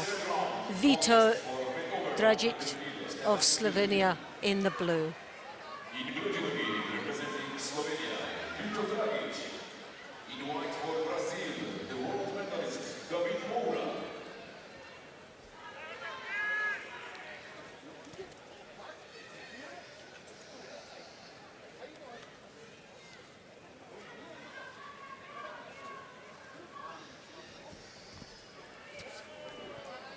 Well, a poor timing of the turning on his back on Mura, dropping to the ground. Still lost the upper body control there.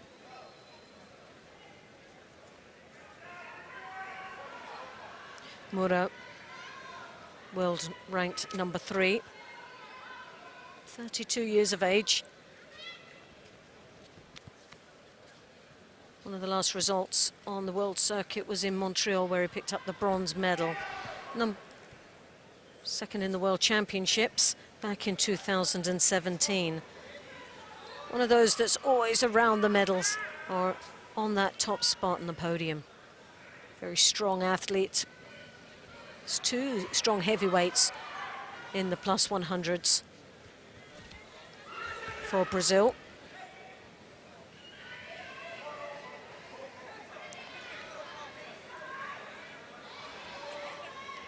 The other one being Rafael Silva. He's also an Olympic. 2 Olympic medals under his belt.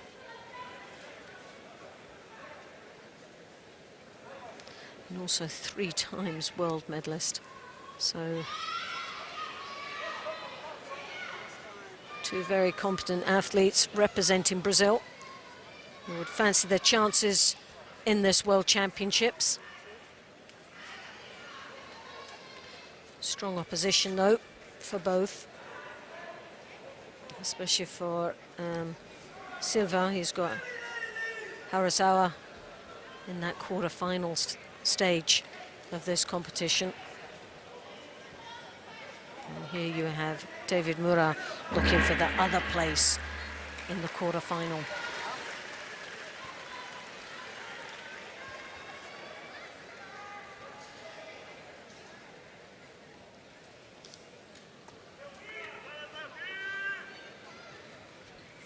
Uchigari, Dragic came in very deep. Mura sidestepped it there, now comes round the back, trying to tie up his opponent's right side there. Tatami 1, winner in white, Judo representing Cuba, Idalis Ortiz.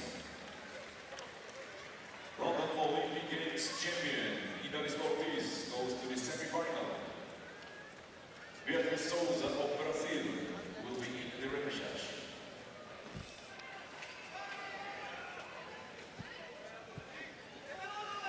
Next quarter-final for women over 78 kilos, Tatami 1. In blue judo, representing Azerbaijan, 2017 world bronze medalist, Irina Kinzerska. In white for Brazil, 2 times world silver medalist, Maria Tatami.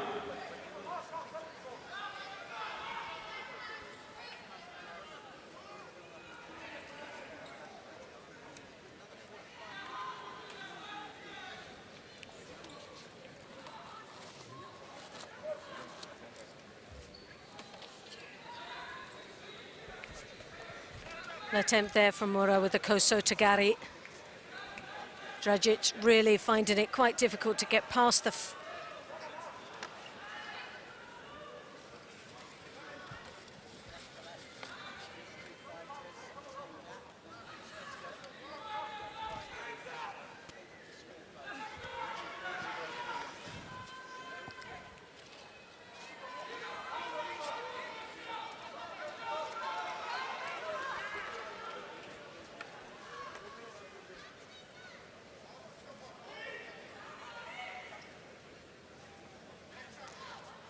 Mura. Well, it's not looking so good for Mura at this moment. He's got 2 Shidos on the board, 14 seconds remaining.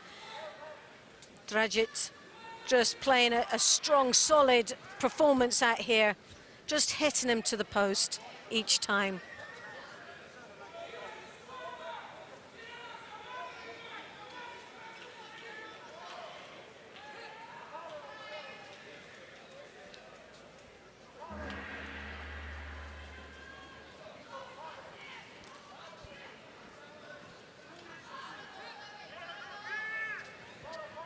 Well, we're into golden score now. This has been a very tough, drooling match for both these athletes. Mura coming in with Uchimata, just lost a little bit of control on that supporting leg, leaning a little bit too deep, losing his balance there.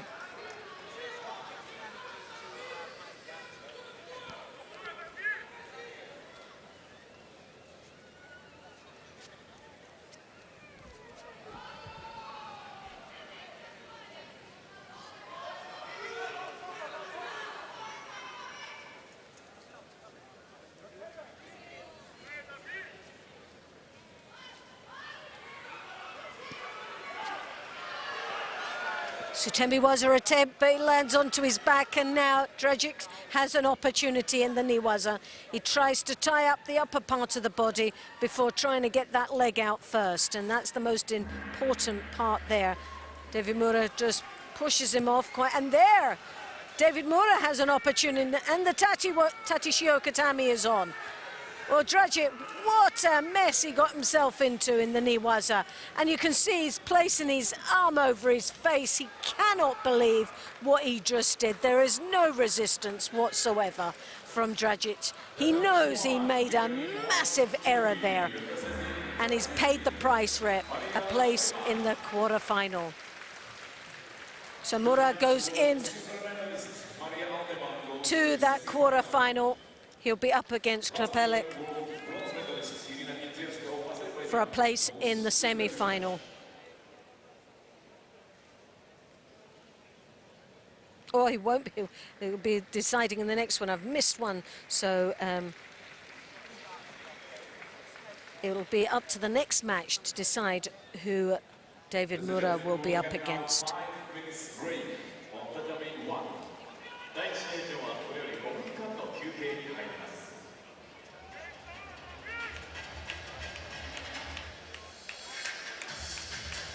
And there you see the mistake that happened, the turnover.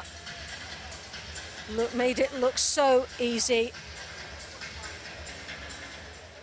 Next, third round for over 100 kilo. So Mura will have to watch this match very carefully, because the winner of this will be who he will have in that quarter-final stage, and that is Kim of Korea in the blue, in the white, and Frey of Germany in the blue. So Korea in white, Germany in blue.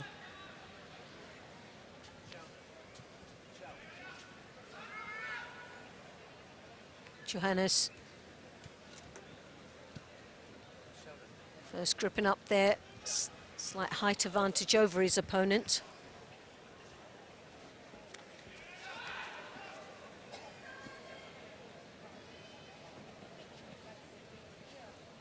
Well, for me, Frey has had a very interesting couple of matches through here. He's fought extremely well. His last match against Yuan of China was a very hard fight. It made it look so easy. Thought he was going to be challenged a little bit more in that second round. And straight away on the attack, Kim picks up the first Shido in the opening minute.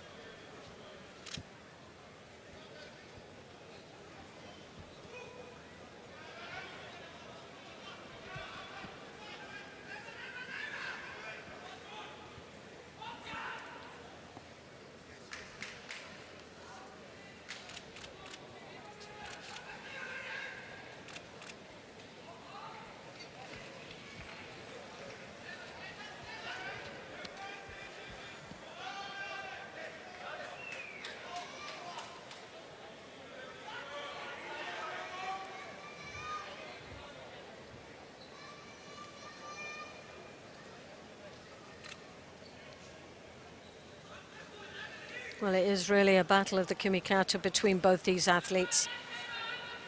That slight head advantage there, Frey.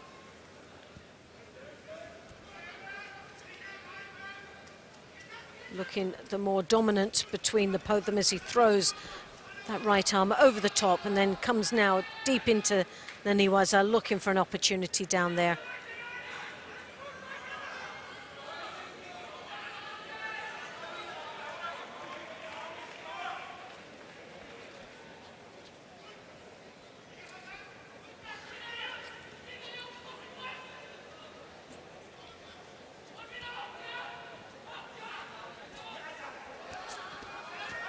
Frey, 35 on the world ranking. 22 years of age.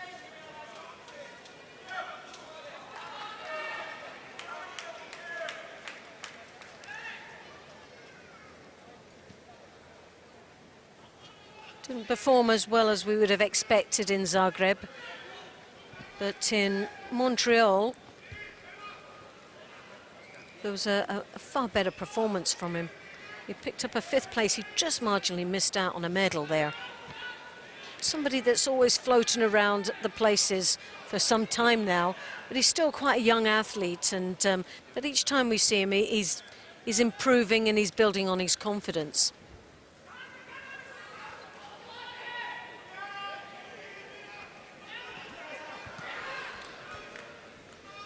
And it's been given a great... Oh, what a shame there. Well, he came in so deep with that Uchimata. He just left all his weight on the supporting leg, making him very vulnerable there for the counter. And Kim just pounced at that moment. So Kim takes the win and a place in the quarterfinal stage against Moura of Brazil. Well, that was just a shame there, because he really did dominate this match. He was putting a lot of work in there, possibly maybe burnt himself out slightly, but there was that weight on the supporting leg without the pulling action for the Uchimata that gave him that was the falling point for him and the advantage for Kim. As you can see, it was that pulling sleeve. The leg was nicely positioned, but his sleeve grip wasn't the most dominant. Tatami 1, ladies and gentlemen, quarterfinal for men over 100 kilo. Please welcome Judo in blue. So now we come to the... Netherlands. 2 times Olympic bronze medalist, 3 times... Now we come to the women's plus 78. And this is the quarterfinal stage. Asahina with Sayit. Asahina from Japan. And Sayit representing Turkey.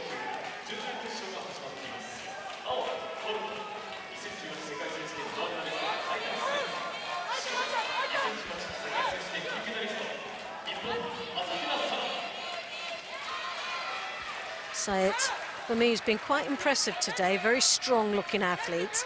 Asahina, well, it started off a little shaky at the beginning of the first match against Nunes, and she just managed to pull that back in and taking the win against the Portuguese. It was, but then she went on from there and started now to sort of build up on her confidence throughout the stages. The current world champion, who displays the red back patch, has a lot of pressure on those young shoulders to perform here today in Tokyo at the World Championships. And at the bottom end of this draw, I'm quite sure that she'll most probably come up with her teammate, Sonne, for me, who's been absolutely outstanding and has been convincing throughout the rounds. It'll make a very interesting contest between those two.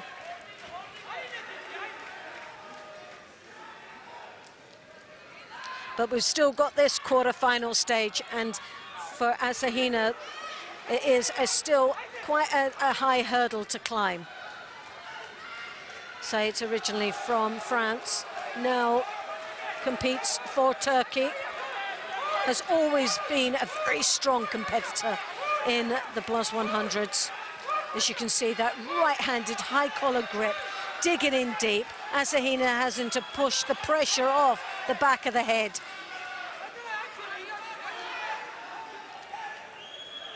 And already Asahina with one Judo on the board, picks up the second one for ducking underneath that high collar grip that Sayit is placing on the shoulders there.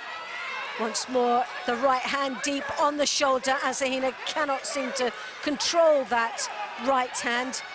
And there are a couple of attacks for Sayit, making Asahina look quite passive out there, as she really struggles to take a little bit of onus in this quarter-final stage.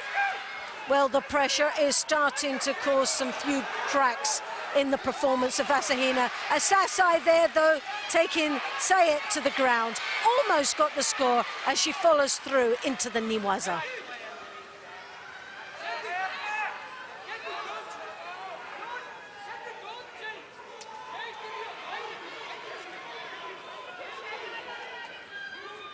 Well, there was almost a score there. Turkish coach getting very excitable out there, and the referee having to calm him down like everybody else in this arena. Asahina, the wee darling of Japan, their world champion, here to try and retain her title. And there's a lot of pressure on such a young athlete. And speaking to her just before this competition at the draw, she was feeling the pressure somewhat.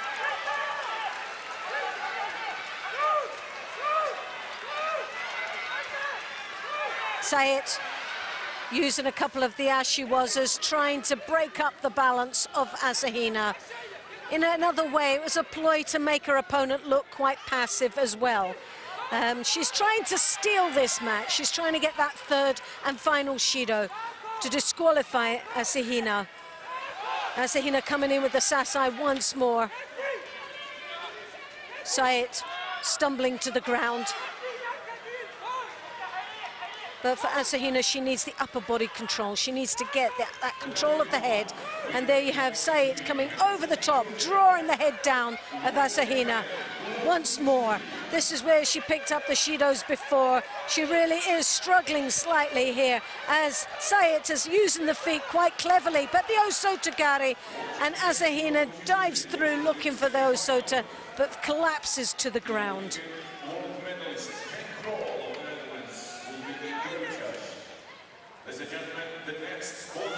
Well, it's quite obvious what Sayet is doing, and none of those ashiwazas were anywhere near capable not only breaking the Kazushi of Asahina, but even getting closer to throwing. But she's making Asahina look bad, and once again, Asahina ducks under the high collar grip, and she will pick up the second Shido. I should say the second Shido for that same action. And once more, the third and final Shido goes to Asahina. Asahina takes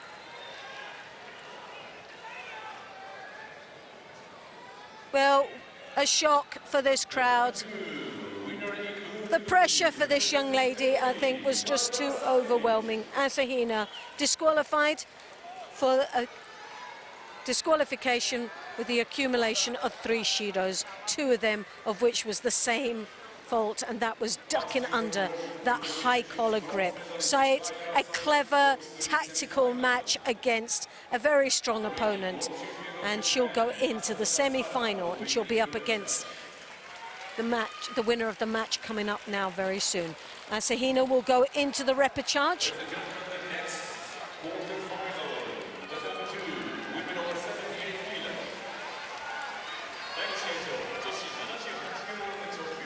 And this will be between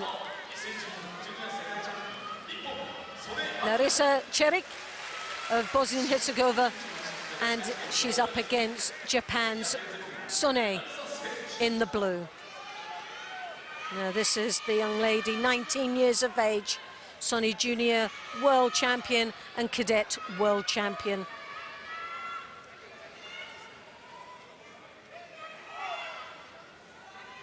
Number 6 on the world ranking, looks on form, and she has been very impressive this year, always around the medals. In Zagreb, took the gold medal.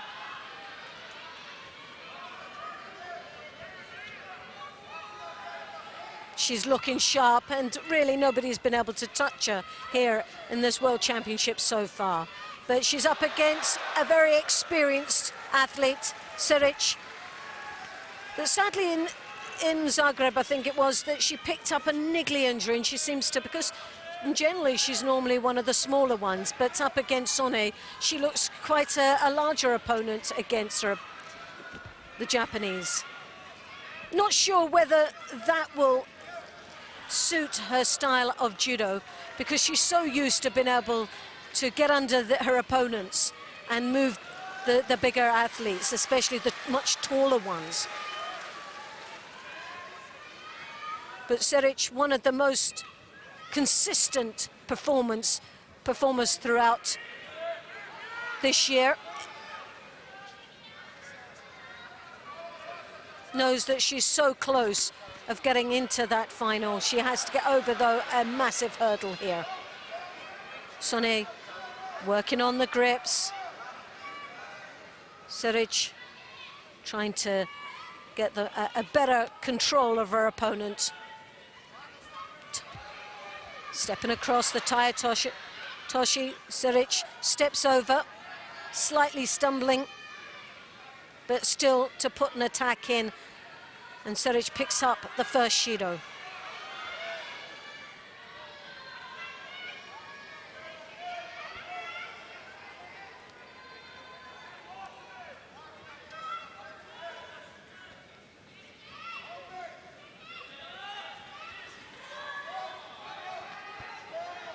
Seric uses her feet to try and break the balance. Didn't have really much effect on Sonny. Sonny comes in with the Seoinage, drives through with the, looks like the Sodi.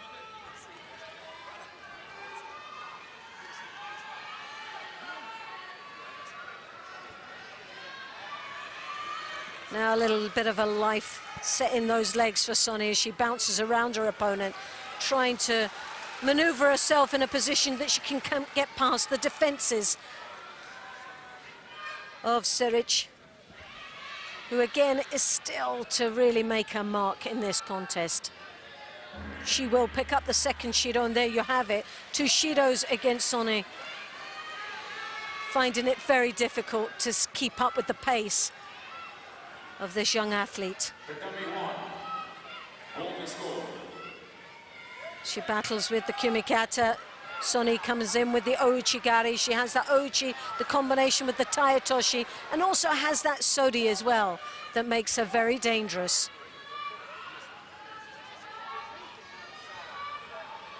Seric trying to get the grip that she desires. She's looking for that lapel. She comes in with a Koshiguruma. The head slips away from her and she lands flat on her front. Sonny not wanting to dabble in the Niwaza. She knows that her strongest forte is being in the Tachiwaza, where she can control the situation here in this quarterfinal stage.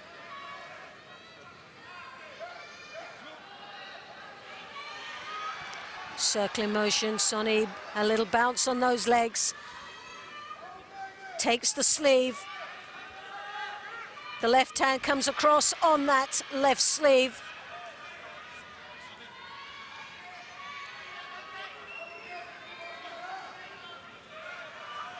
Now Seric needs to dig in deep now. She has the experience, 25 seconds to go. She's down 2 Shidos. A Sodi attempt once more from Sonny, making Seric look quite passive out there.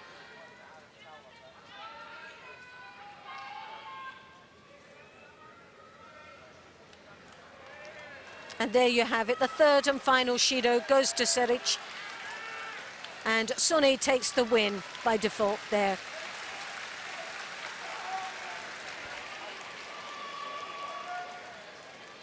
So a good tactical, but a lot of energy generated through that match. She dominated in the Tachiwaza. She was first on the grip, and she had a good combination of techniques, such as the Ouchigari, the Tayatoshi, and also that Sode for Seric to deal with. And it was just far too much for Seric. And it was one of those athletes that she doesn't come across so much with and doesn't actually perform so well with the smaller athlete. She's so used to being able to deal with a much taller that she can come under and do exactly what was just done to her in this quarter-final.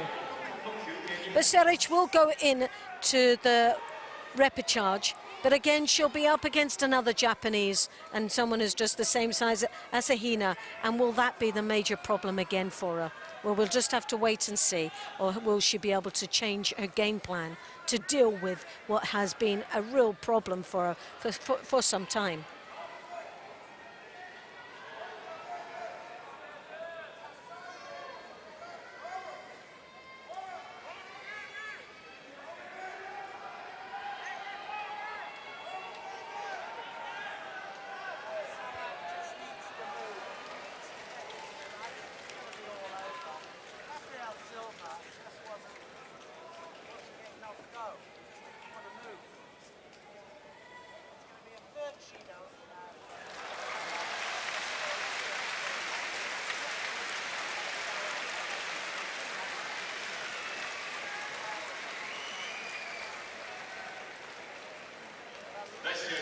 And we're just having a small pause here. But just recapping what we have in the top part of this draw.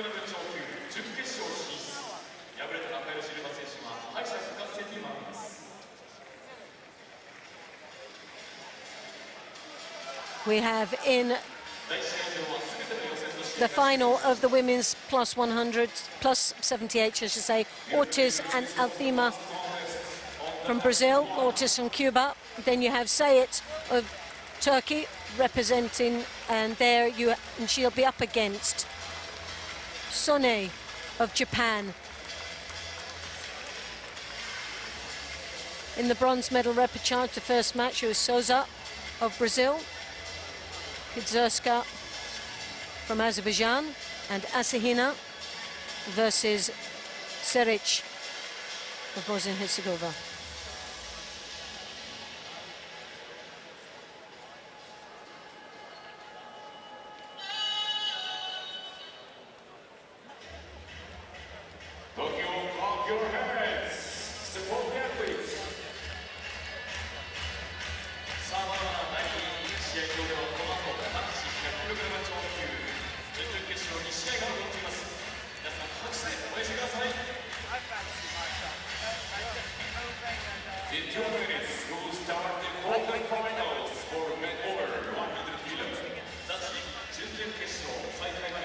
And what we've got in the top half of the plus 100 kilograms for men, Tishishvili in one semi-final. He'll be up against Harazawa.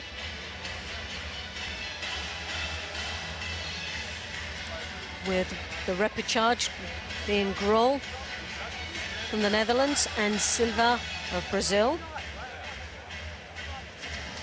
And now we're just waiting on the bottom half, pool C and D, for Krapelek and Roy Meyer of the Netherlands, Krapelek from the Czech Republic. And then that will be followed by David Moura of Brazil up against Kim Min-young of Korea.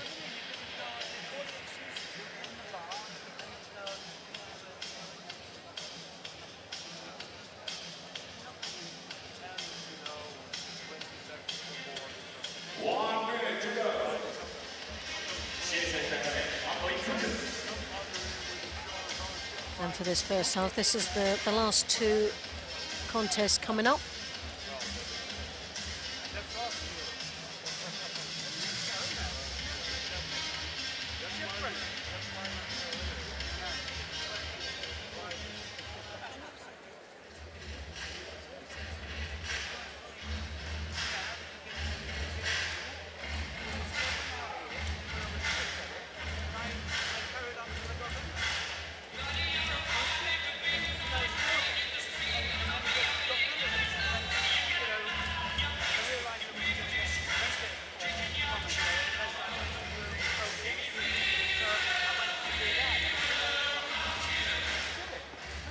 So just seconds to go, and we'll have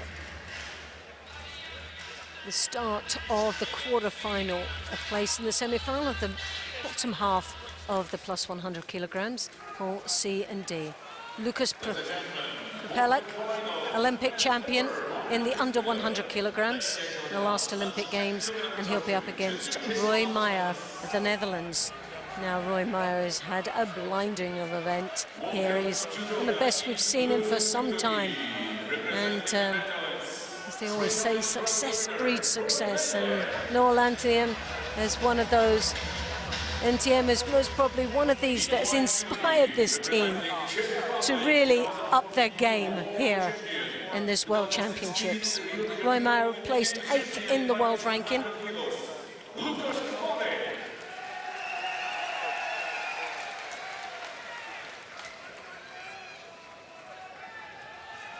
And this quarter-final is on its way.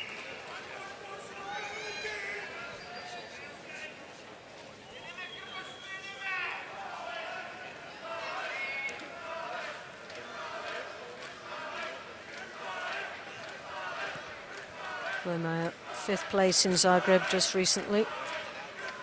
in his build-up towards this World Championships. 2 master bronze medals under his belt. He's always been a contender for so long in this weight category, just on the outside, trying to look in there to get himself on that podium. Well, he's in a great position here in this World Championships as he's worked his way through the stages here. Now, this is one of the places that Maia does not want to be in, is on the ground with Krupalik.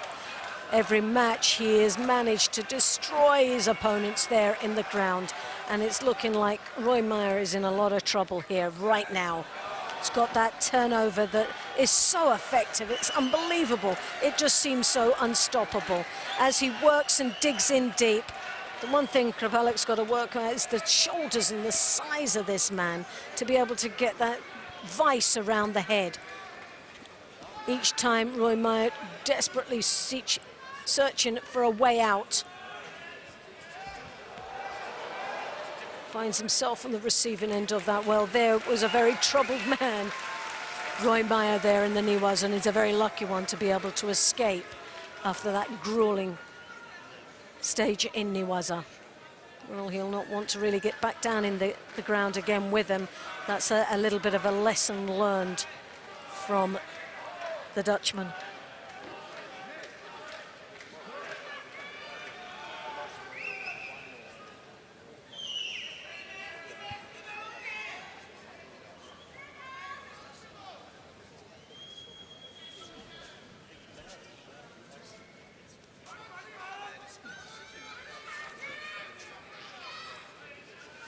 Krupalik towering over his opponent in this moment, comes in deep over the back, takes that sleeve, making Maia look very passive as he draws him to his knees. And now once again Krupalik on the hunt there for the Niwaza. Well, he didn't feel like he had much of an opportunity there. A little bit slower, but it must have taken quite a bit out of him, that last exchange in Niwaza. It's not easy to be able to maneuver such a large man as Maia is in those positions and still come out with nothing at the end of it. The arms really burn out through that. Krupalik, that left hand deep on the back of his opponent. Maia comes round, he's got an opportunity to get past those legs, but Krupalik looks comfortable as he draws his opponent down. He'll be trying to find an opportunity there, but Krupalik just quite happy just to let things ride and get back up into the Tachiwaza.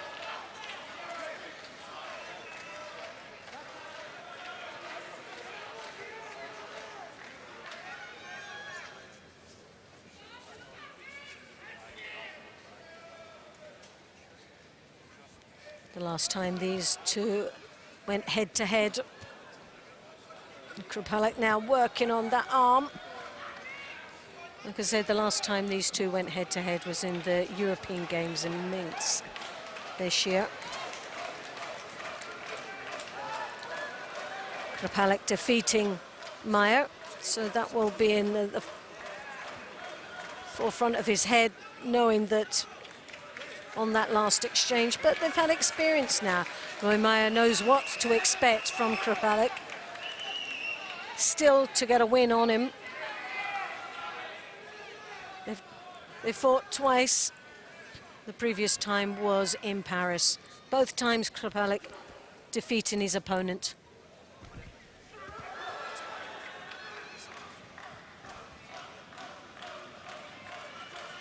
Well, 15 seconds remaining. 1 Judo on the board for Roy Maia.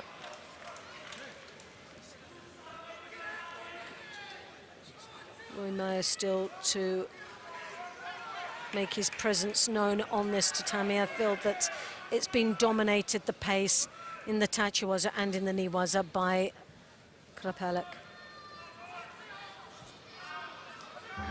Krupalik Tominagi at the last exchange, the first 4 minutes. Now we go into golden score. No score as yet. 1 Judo to Roy Maia that was given to him right at the beginning of this contest and is now started to settle in. Still hasn't made much of an impact against a strong opponent. Comes in with that right hand on the lapel. As you can see, he's a little bit flustered with the left sleeve being tied up by Krapalik. And steps off the tatami, picking up his second Judo for that infringement. Krapalik once more takes the left sleeve of Maya. And then deep onto the back belt there, works deep there. Head maneuvering into a place that Maya cannot really escape from. Once more, deep on the back.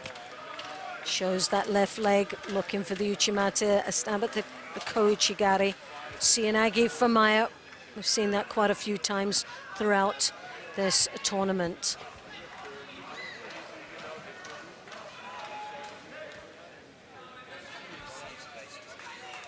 Well, 1 minute and 3 seconds in golden score.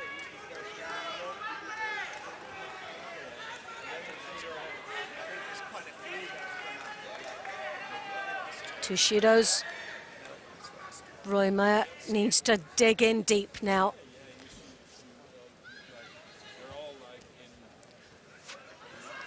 The left hand over the top for Krapalik. Sutemi was her attempt. Draws his opponent down into the ground, ties up that leg, as you can see. Well, Krapalik looking very comfortable down there. He doesn't look in any trouble. But it's just one more attack over Maya. These attacks are accumulating in the mind of the referee, but well, there's a poor judgment there as he drops to the ground. He's got to pick a Judo up for that. He really didn't have much control on that move, and it was a bit of a desperate comeback from obviously the pressure that he's been under throughout this whole contest. And there you have it, the third and final Judo goes to Roy Maya. The win goes to Krapalik, and he will go into the semi-final of this men's plus 100 kilograms.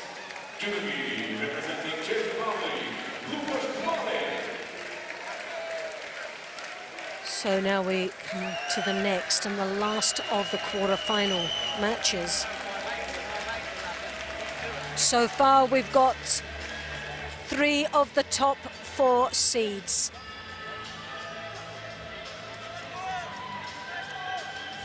The Olympic champion under 100 kilos, goes to the semi-final. And the last one of the top 4 seeds is here, David Moura of Brazil. Can he make it a 4-all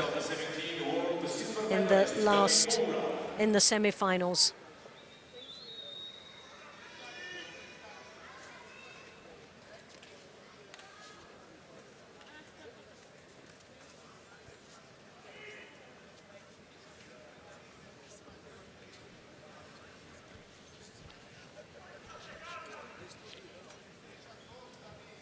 Well, David Moura was a little bit lucky in the last match where he was up against Dragic of Slovenia. And that was a battle and a half. And sadly for the Slovenian, he makes a terrible error. And to the advantage of the Brazilian, who landed on his feet there, well, landed on top of his opponent, I should say, for the Osokomi. So it was a moment that it was a bit of a relief for the Brazilian after such a grueling match in that quarter-final stage, in that third round stage for a quarter-final place. Moura dropping down under Sutemi was her attempt, scores a Wazari, and now takes a comfortable lead with 2 minutes and 52 seconds remaining. He digs in deep now, looking for an opportunity in the Niwaza. He has the leg switched under his opponent as he was trying to brace him and pull him over his body for that turnover.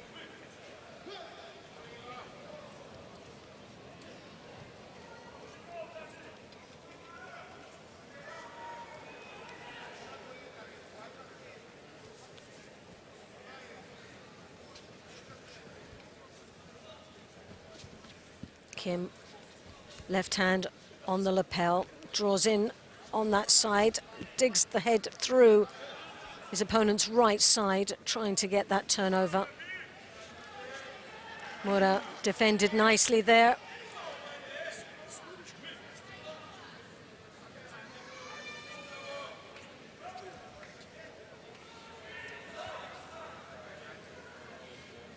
Two minutes, 10 seconds remaining.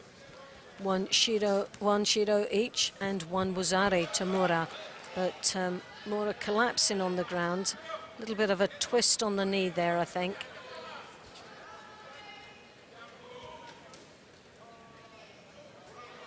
Picks up a Shido, I think a twist on the knee. I think he knew he collapsed to the ground, and it was a little bit of possibly a bit of play acting there, trying to distract the referee for handing out that second Shido, because now it's a dangerous situation for David Mura.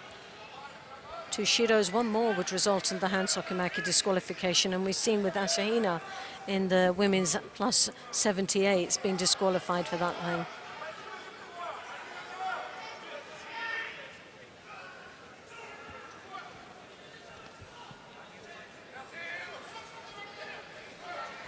Strongly. Oh, what a finish there.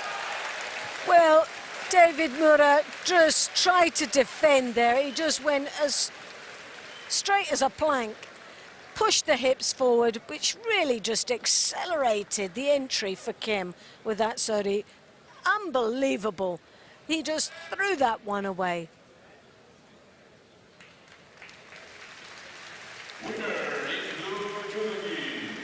Well, it'll be interesting to see that one again.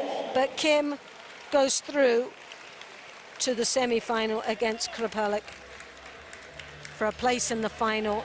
David Mura will go down into the repechage and broke the trend that was going at that time with the top 4 seeds going through.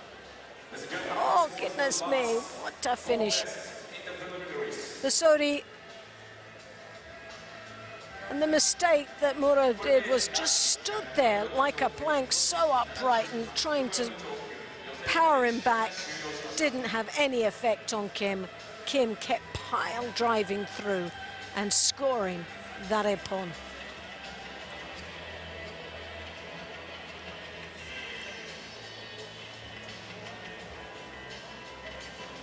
So in that last repechage final first round match will be Roy Meyer and David Mura.